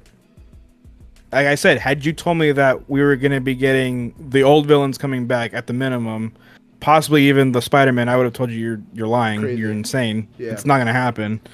And so the fact that it's kind of happening, but I think they will be in it. And if they aren't, at least it'll shut up all those Iron Boy Jr. comments, you know? Like, if he takes on the Sinister Six by himself, it'll at least shut up the old Toby fans that are like, he's just Iron Boy Jr., he's just Iron Boy Jr. I hate that like, argument so much, because it's not even, like, it's not grounded in anything. Yeah, it's like, it really is, because he had Iron Man as a mentor, that doesn't make him Iron Boy Jr. On my Just for Any channel, I did, like, a Who's the Best Spider-Man video, right? And, like, I brought that up, like, that it was a huge criticism for Tom Holland's Spider-Man, that he was, like, a mini Iron Man. And I'm like, that's, like, a huge thing for his character development, though, you know? Like, the fact that a mentor of him that he's looking up to gave him all this, pushing him toward the path that he wanted to, and then he took it away himself in Spider-Man Homecoming, remember that? Just forget that he said, no, I don't want the extra suit. Like, I'm fine with what you gave me originally. And then he wanted to be friendly, and then he was like, I just want to be friendly neighborhood Spider-Man. I'm not ready to be an Avenger and stuff like that. Like, the whole, like, character development of Tom and Tony is, like, a huge thing for his character, past, like, him just developing to be, like, his own person, his own, like, hero himself, you know? Like, even, like, when it comes to, like, the hug in like, Endgame, you know what I mean? Like, that just shows the difference of, like, him being a hero and him being, like, his own feelings towards people. Tony Stark and Tom Holland or Peter Parker. Right. And you have to suspend your disbelief, right, when it comes to any kind of comic book movie. Mm-hmm. And, like, if you really think about Spider-Man's true origin story, sure, the Sam Raimi one is technically more on par with the original comic book, iteration where Toby or Spider-Man does everything by himself. He makes his own suit, whatever. But, like, really you have to really suspend your disbelief that a high school guy knows sewing that well to make a Spider-Man suit. No way. Yeah. All the tech, it's like you really have to suspend your disbelief. And it's like, I know people do cosplay that's not that good.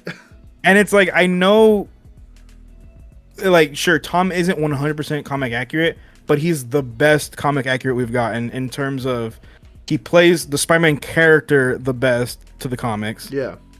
And his stories may not be 100% revolved around comic accuracy, but they make more sense in the real world. Like a billionaire tech guy helped him get his real first suit makes more sense to me than Toby, who was like college age, somehow still in high school, sewing his own suit together. Like, it's so corny and unbelievable. It's like that's the same thing for Andrew too. You know, like Andrew himself, like he also he's supposed to, like make it. Yeah, he did it too? himself. It just doesn't make sense. Like just buying it off of like he bought stuff off of Amazon and just sewed it together. It's like I don't know. I don't think I know any high school, like regardless of how smart you are.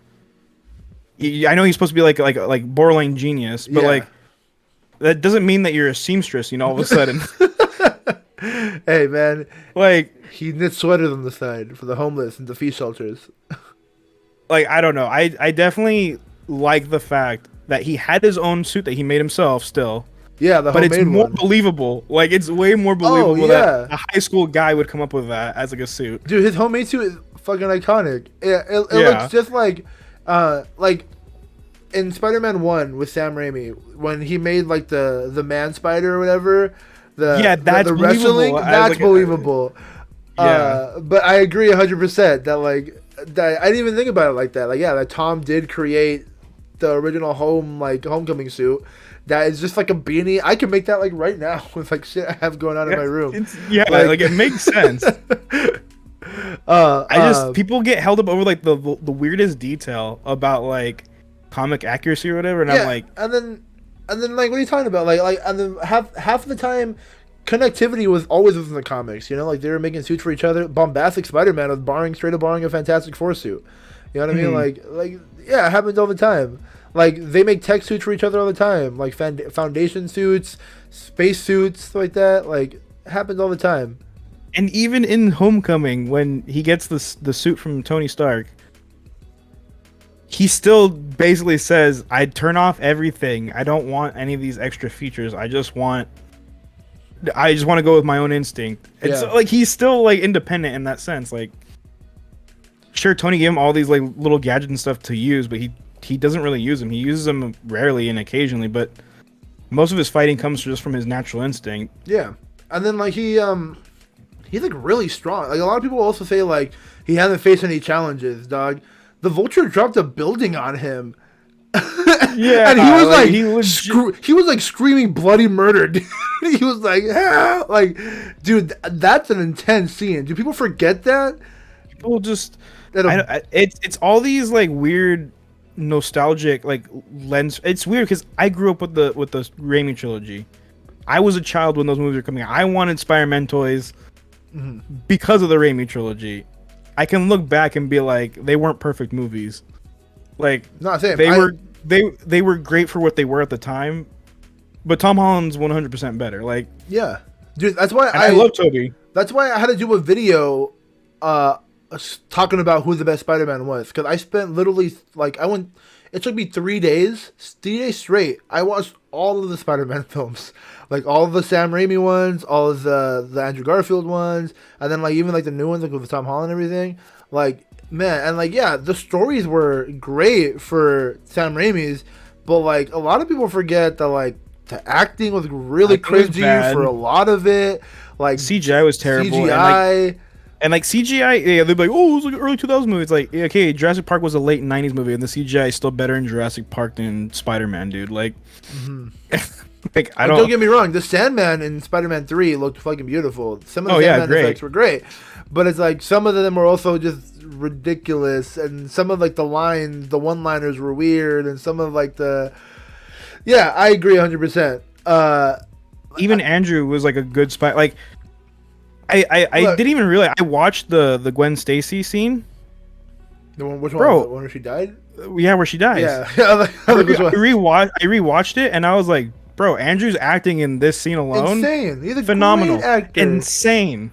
Dude, literally. So, the summary of my Spider-Man video that I did, right, is basically I said, and I'm pretty sure you'll agree with me, is Tobey Maguire is the best Peter Parker, Andrew Garfield is the best Spider-Man, and Tom Holland is the best at both. Mm-hmm.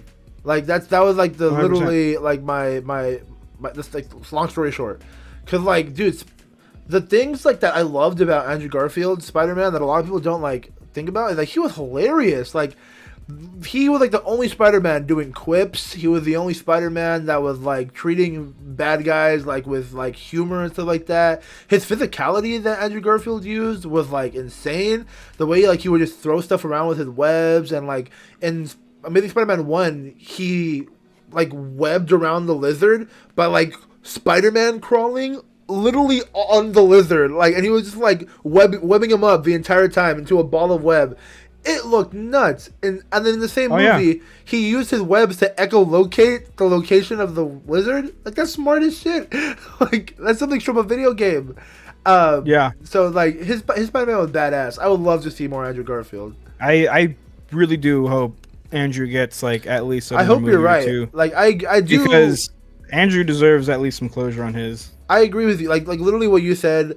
Andrew continuing as the Spider-Man and then introducing a Miles is, I'm pretty sure we've talked about that exact scenario in a Fandation episode before. So it's like, I want them to make it happen, but at the same time, I fear that they're just gonna go the Miles route, dude. They're gonna do it. Childish Gambino is gonna come back as the Prowler. I want to see him come back too so bad. I just feel like just swapping Miles like right after a No Way Home, that's two balls to the wall for me. Like, you got to do it organically.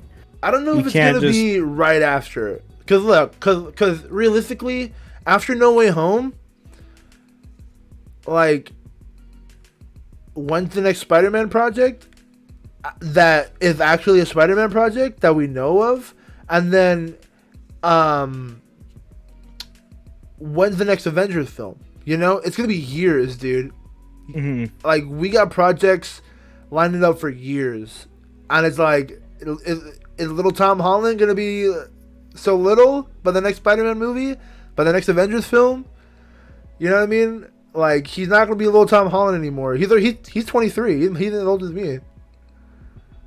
Yeah, that is crazy to think about. He's as old as me. He's got baby face. He's got baby face. He's as old, but he's the same age as me.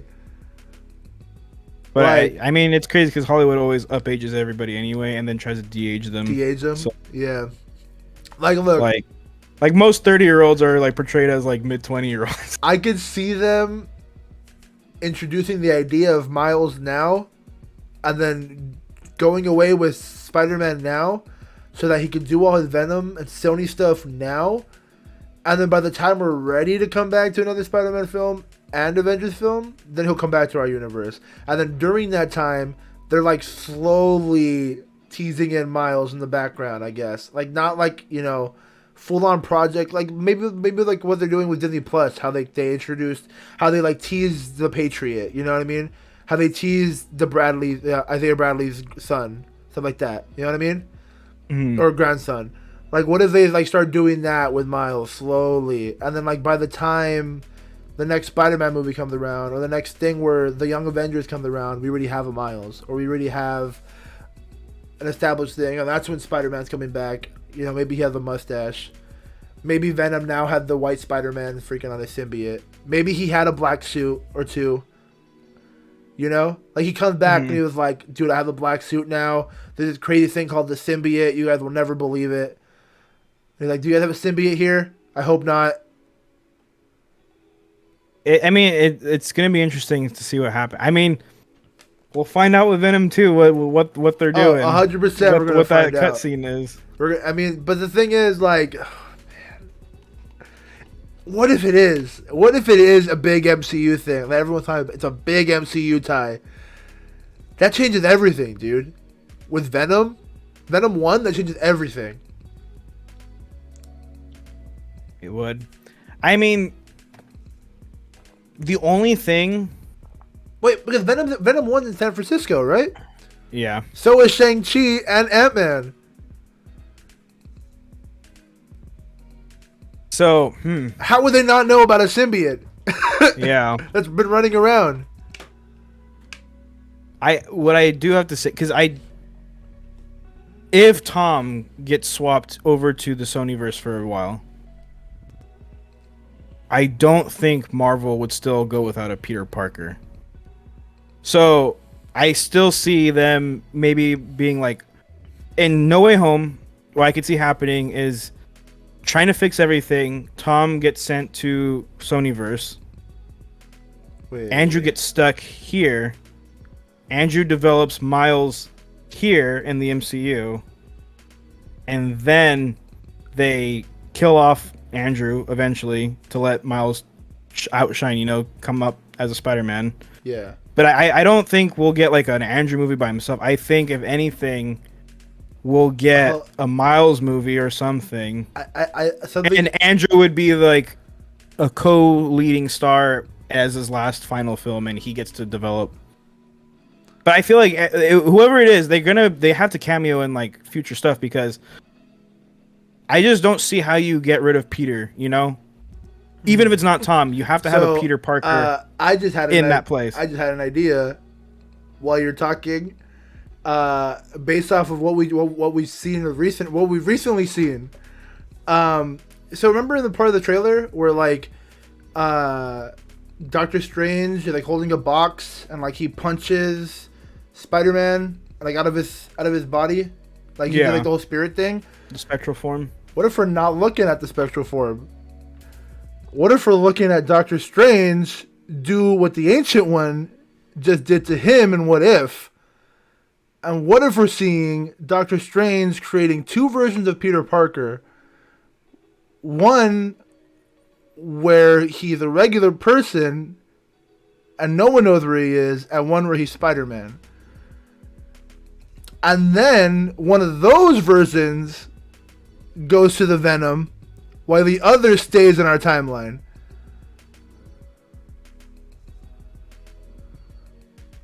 Could happen. It definitely could happen. Because now that the motherfucking Ancient One is making branch timelines, I didn't even think about that till like right now.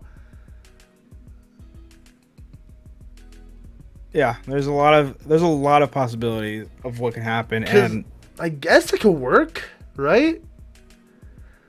I feel like No Way Home is like Avengers 1 for this phase. Avengers I really 1 feel for like Spider-Verse? I feel like it's gonna be the first real big event that happens in like this phase of Marvel. Mm-hmm. And then Doctor Strange will be like a point half, you know, or something. Like a half, a Civil War-ish type movie. Yeah. That like is really important, but it's not. It's not. But like. Then what would be the next one? I don't know, man. I think maybe this is like the Civil War-esque, and then Doctor Strange might be the. Because dude, if we got Wanda finding Professor X, dude. Dog. I'm just dog. And then because from what I hear, America Chavez is gonna be running. It's gonna be Doctor Strange and America Chavez and like Wanda. They're not entirely gonna be like working together in some situations. Just going through the multiverse, because like America Chavez is just breaking through the different multiverses, trying to escape from rumor has it Shima Gorath or Shia Gorath. Mm-hmm. So it's like, dog, that's gonna be a big thing. And if they get into a multiverse where it's heavily rumored, I don't know if you're like in one of the articles, if you're like, they were saying that he's gonna be going to a version where Professor X is like leader of the Illuminati, which I don't know. That's fucking crazy. Who do you think Professor X is though? Do you think it's Patrick Stewart? Or do you think it's? I think it's Patrick Stewart. 100% Patrick Stewart. James McAvoy? Nah, bruh. It's gonna be Patrick Stewart. Yeah, it's gonna be Patrick Stewart. It's 100%. Like Kevin Feige was having dinner with Patrick Stewart during the WandaVision filming. I'm telling you, if Patrick Stewart's back, Hugh Jackman is back as well. I don't think they show. I don't think we'll get Hugh Jackman this early, but Deadpool 3 is gonna have Hugh Jackman in it for 100%. Because the whole thing, the whole sneak up was that they wanted that to be their sign-off movie together. And if Patrick Stewart says, "I'm gonna do one more," Hugh Jackman's like, "Well, I have no reason to tie myself to that anymore." And then Deadpool 3 could be my last one. He gets to do a movie with one of his best friends, and then I kind of don't want Deadpool 3 to be the last one. I kind of want Secret Wars to be the last one. I mean, it'd be cool. I feel like Patrick Stewart is kind of like, I've got one more movie in me. I don't want to make any more. So I feel like he will do one more movie, and maybe Hugh Jackman can be convinced to do a couple more. Yeah. But like, yeah, I don't. But I also don't think they want Hugh Jackman to stick around too long, because they probably want to have their own version of Wolverine, and have Hugh Jackman just be like the cool like nostalgia like here's one more time type thing. So I was about to say like I currently can't picture another version of Wolverine like at all. It's hard. But why do I feel like after I play Insomniac's Wolverine game, that's gonna break my concept, like that whole thing. Like I'm gonna, because like I feel like that guy isn't gonna, like, that version of Wolverine from that game isn't gonna look like Hugh Jackman. I doubt it. So maybe, hopefully, me getting into like that, because I love the Insomniac Spider-Man game. It's one of like my favorite games of all time. An unpopular opinion: I loved the original design of the Spider-Man before they remastered it. I thought they shouldn't have changed it, personally. And like that, I was comfortable with seeing a different person be Spider-Man, right? That looks like a different person that is Peter Parker that looks different be Spider-Man. And then they kind of changed it so it looks a little more like Tom Holland, even though it's supposed to be like the body double actor or whatever. I would be interested to see if the Insomniac game is gonna like break that like Hugh Jackman Wolverine like thing in my head. That'll finally let me see another person be Wolverine. Like because I don't know. Yeah, right now I just can't see anybody else being Wolverine. Yeah, I don't. And like even like when I like look at like people trying to fan cast, Wolverine, I'm just like, I'm sure they could do it, but yeah, I'm sure. I don't know. Like homeboy who played the Red Ranger from Power Rangers, or Billy from Stranger Things, that guy. Yeah, he could do it. He could definitely kill it. But God, or like the guy, or Zach. People think Zac Efron. Yeah, maybe. It's just Hugh Jackman has dominated that role for like decades now. And it's like it's just hard to see anybody else. Hugh Jackman's the reason why I love Wolverine. So yeah, 100%. He's iconic, dude. He literally made everyone love Wolverine. I'm pretty sure. Wasn't Wolverine like the butt of the jokes in the comics? He was just like this short, ugly dude. Yeah, he was like a short, ugly douchebag in the comics. No one liked Wolverine. He just thought he was a badass. Like he was just more of a badass than just like a cool dude. But Hugh Jackman made him a fucking cool dude. Oh yeah. Yeah. He became one of my favorite heroes just because of Hugh Jackman. And like I'm telling you, Logan's an insane movie. Insane. Logan's fucking awesome. I love that movie. That ending sequence always gets me. It doesn't matter how many times I've seen it. I will always bump my eyes out. Yeah. In the when he in the forest. Well, the entire like third act where he's like fighting in the forest and like where he actually gets like impaled. Oh my god. When he takes the serum and you just see him full on straight. Like, oh my god. Bro, the tears. Yeah, the tears. Logan was a great film, dude. Like that. I'm pretty sure it was nominated for an Academy Award, right? I think so. I don't think it won, but it definitely should have won. It should have. Like that movie was insanely good. And I even want to see what's her face like as she gets older play like X-23 or whatever. Moving forward. Yeah. I mean, hey, if they make it canon, bring her over. Logan definitely deserves to be canon. That it needs to be considered a what if. Like timeline for sure. Because that movie is phenomenal. Season 2 What If episode. What if Logan was canon? And it's just the movie. It's the whole movie. It's just the movie. It just plays the whole movie. Oh man. Okay. So before we get out of here, I feel like it's movie news, and I did a video on it. I feel like we have to talk about it. You hear about the Mario casting? Chris Pratt. All of it. You hear about all of it? Was it Charlie Day? Yeah. So Luigi, it's Chris Pratt, Jack Black. Chris Pratt as Mario, Charlie Day as Luigi, Jack Black as Bowser, Anna Taylor-Joy as Princess Peach, Keegan-Michael Key as Toad, and Seth Rogen as Donkey Kong. I have thoughts. It's being made by Illumination, so same people that made Despicable Me and the Minion movie. Hey man, but your Smash Brothers dream is probably getting closer and closer to reality. It is. You have half the cast. We have half the cast for a Smash Brothers movie right now. We have Ben Schwartz, Sonic, Ryan Reynolds, Pikachu, Chris Pratt, Mario, Charlie Day, Luigi, Seth Rogen, Donkey Kong, Jack Black, Bowser, Anna Taylor-Joy, Princess Peach. That's 7 people of the Smash Brothers roster right there. It's happening.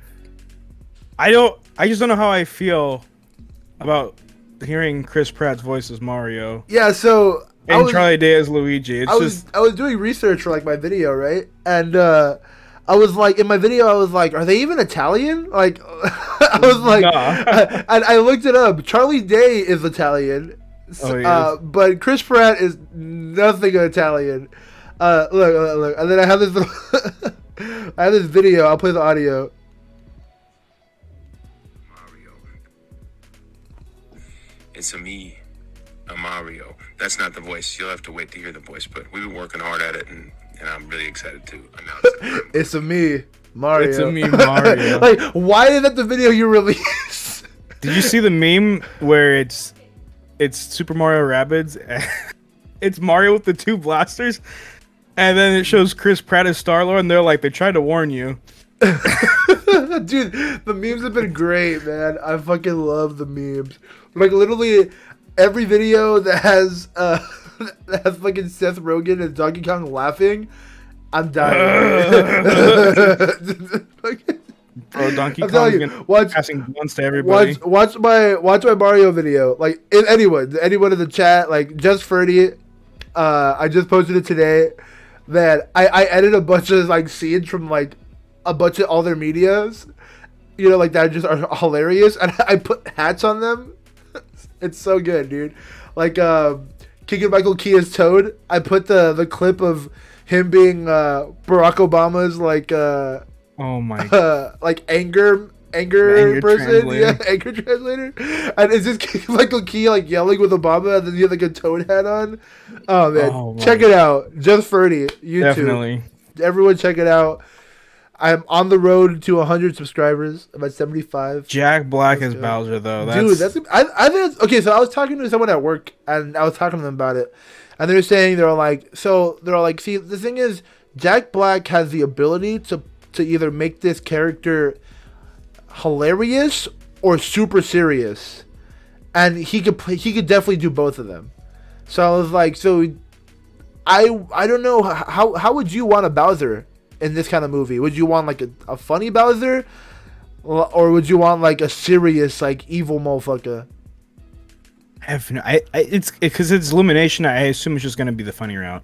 Yeah, you're right. I don't think we're getting any serious like. I don't know. Ed, does that mean Bowser's just gonna be like metal? Like he's just gonna be screaming and like doing the Jack Black? You think he's just gonna be screaming? Like he's just gonna be like doing like the devil fist and stuff, and like I don't know, horns and stuff. Like no, Jack Black is great. I think, and he's a great voice actor, and he's also gonna be Claptrap. You know that in that Borderlands movie? Yeah, he is. So like I'm sure Jack Black. I think out of the entire list, I think Jack Black is the one I'm not worried about. I think it's just the whole list overall. I'm just like, it's ridiculous. What is this? You know, like yeah, no, it's 100% ridiculous. But hey, man, I mean, I'm all for it. I mean, because like I was talking, I said in the video, I was like, I feel like I can't talk crap because the last movie you and me saw in theaters was the fucking Sonic movie. Yeah. So it's like, how are we gonna talk crap when we saw Sonic together in theaters? It wasn't bad either. It wasn't bad. It wasn't bad. It wasn't bad. It was kind of corny, a little cheesy, but it wasn't bad. I really wanted Olive Garden afterwards. You know what I mean? The Olive Garden ad placement was phenomenal. But it wasn't bad. So, I mean, I feel like this movie's going to be fine. I think it's going to, you know, it's going to, as I said, I say it in my video too, it's like Charlie Day and Chris Pratt, they're hilarious actors, you know, and like their dynamic is probably going to be good together because they're both like really funny, like improvised bass actors. So, like, it's probably going to be good. But it's like, man, it's a me, Mario. It's like... He's already memeing. He's memeing. He, like, dude, if I had the role, I wouldn't be like, it's a me, Mario. I'd be like, it's a me. I would have gone like overboard, just to, like throw people off. You know what I mean? But like he was just like, he knows people are already doubting, so he's like, I'm gonna make it worse. It seemed like he had like no interest. He was like, it's me, Mario. I was like, bro, come on, no. It's a me, Mario. Hey. At least Hey, Peach, I told you to put the spaghetti away. What you doing? Hey, what are you doing? Hey, Peach, where the peaches at? Bring that peach over here. Hey, can you stop clogging the toilet? I know I'm a plumber, but I'm off the clock. Oh my god. But look, like, I'm glad we're doing really bad Italian accents because Hopefully they'll do better. I'm gonna say, hopefully they do better, and hopefully it's nowhere near like the Mario movie that came out in 1993. True. Yeah, because at least we're getting at least animated and not live action. Because imagine if Chris Pratt and Charlie Day were playing the live action Mario and Luigi. That'd be awful. I'd already be out. That would be terrifying, dude. I don't know if I'd want to watch that movie. I think I would want to watch that movie just because of how terrifying that sounds. God. Hey man, I'm so curious. Like Mario. What if at the end of the Mario movie they tease Smash Brothers? Yeah, of course.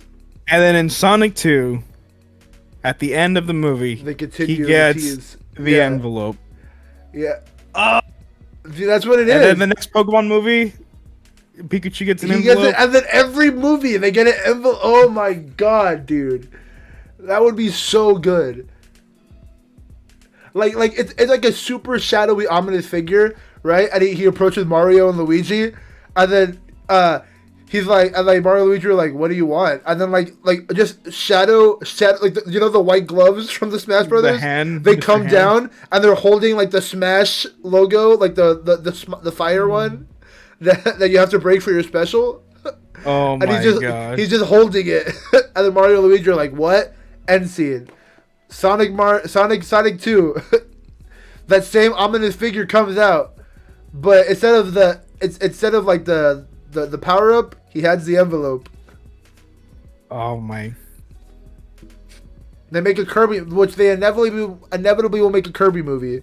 What if they do like the DLC for like the games and stuff?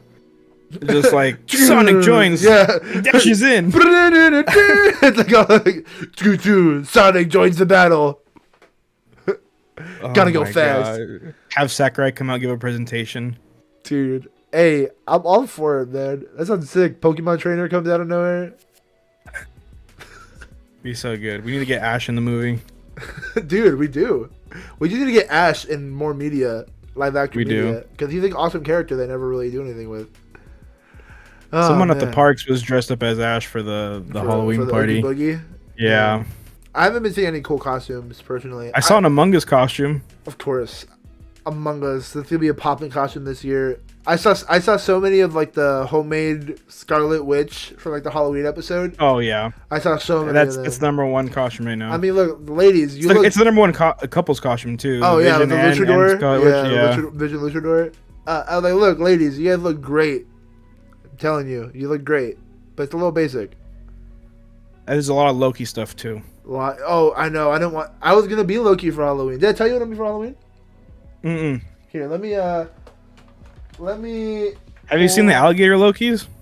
No. What do you mean? Like someone dresses up an alligator Loki? Someone dressed up like they got like a generic alligator costume and then they sewed on the Loki crown onto it. What's an alligator costume? You know, it doesn't even look realistic. It's like one of those like cartoony looking ones that like it's just super generic, you know? Uh-huh.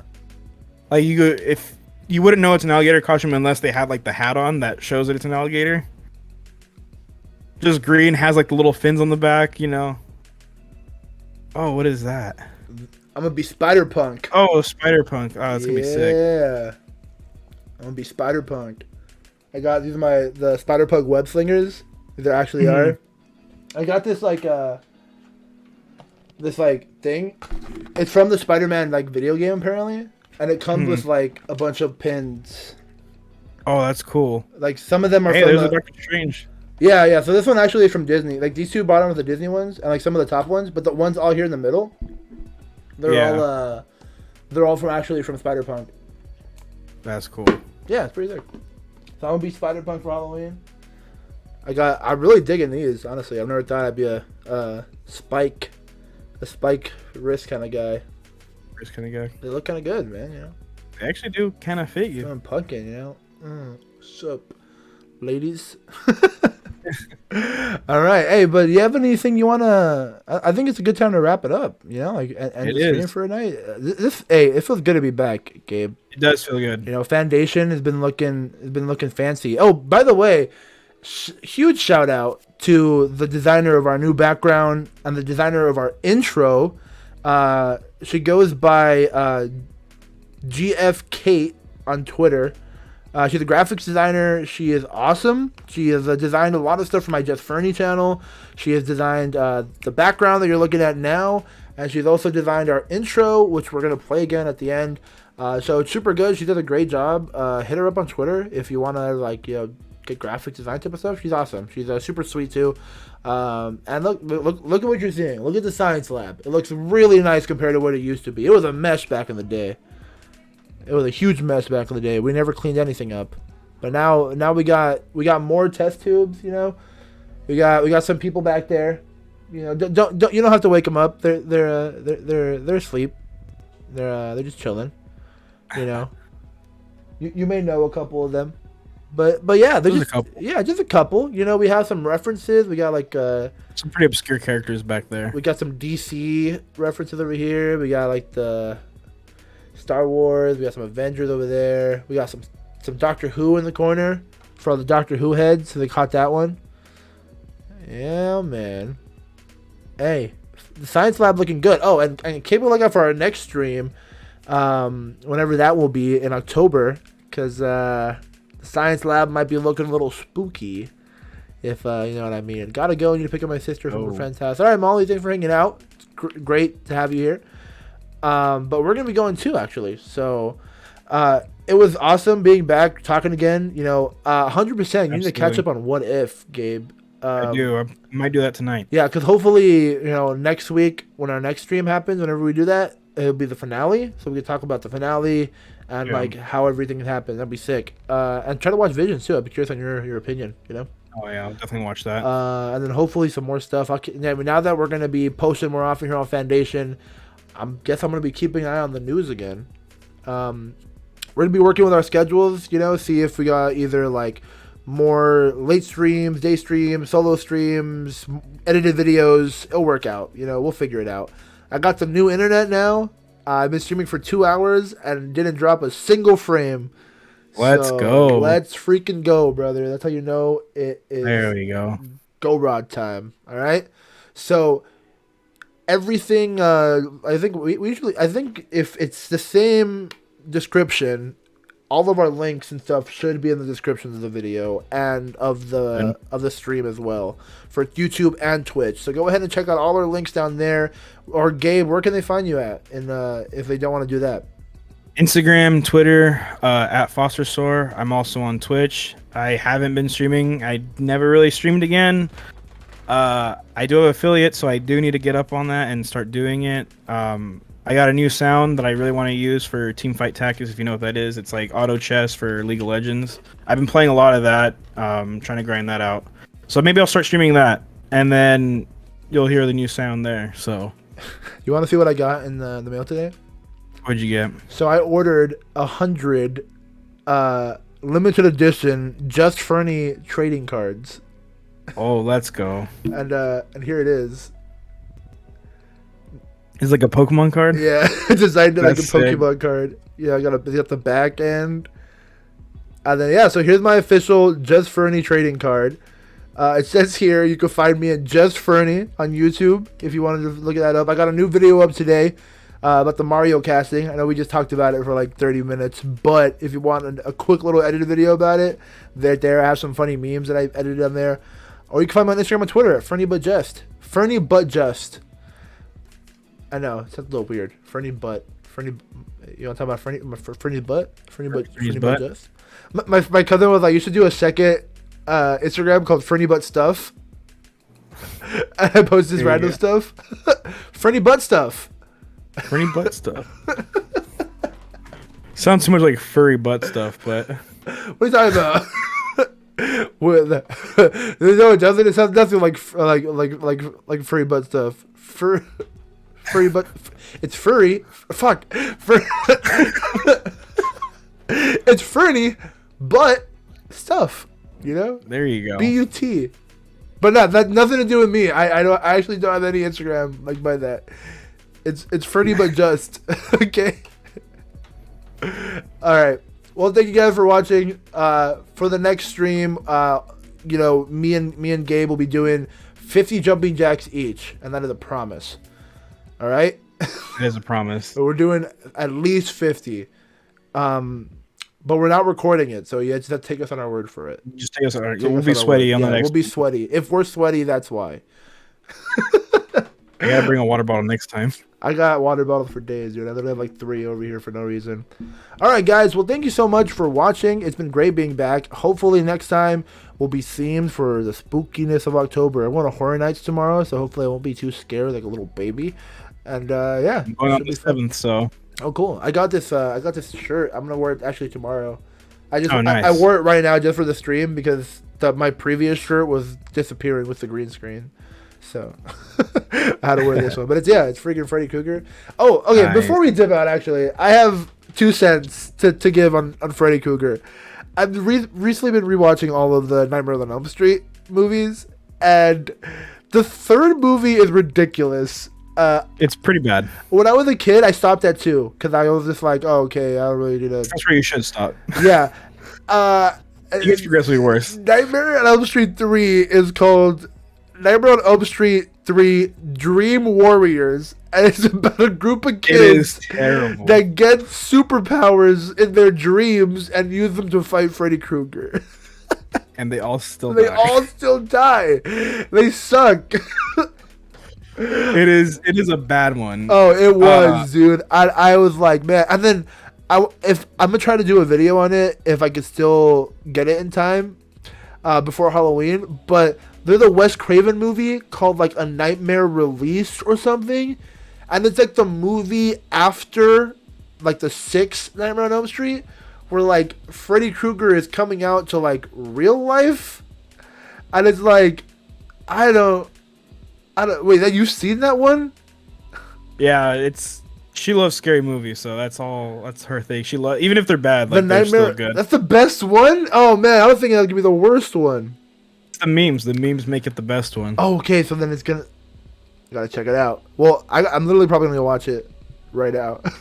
So that's gonna be it on our end, guy. Any final words, Gabe? Glad to be back. Glad to be back. It's been too long. Yeah, it really has, man. I talked to your brother yesterday. Isn't that weird? Oh, you did? Yeah, because I work with him. I just work with him randomly. Right. And I was like, hey, I'm gonna do your show with your brother tomorrow. And he was like, oh, really? And I was like, yeah. And he was like, oh, okay, cool. We were just talking about like 2 seconds and how I haven't talked to you in like forever. Yeah. It's funny. You probably talked to my brother more. Yeah, more recently than you have to me. Hey man, your brother's cool. That's so are you. All right.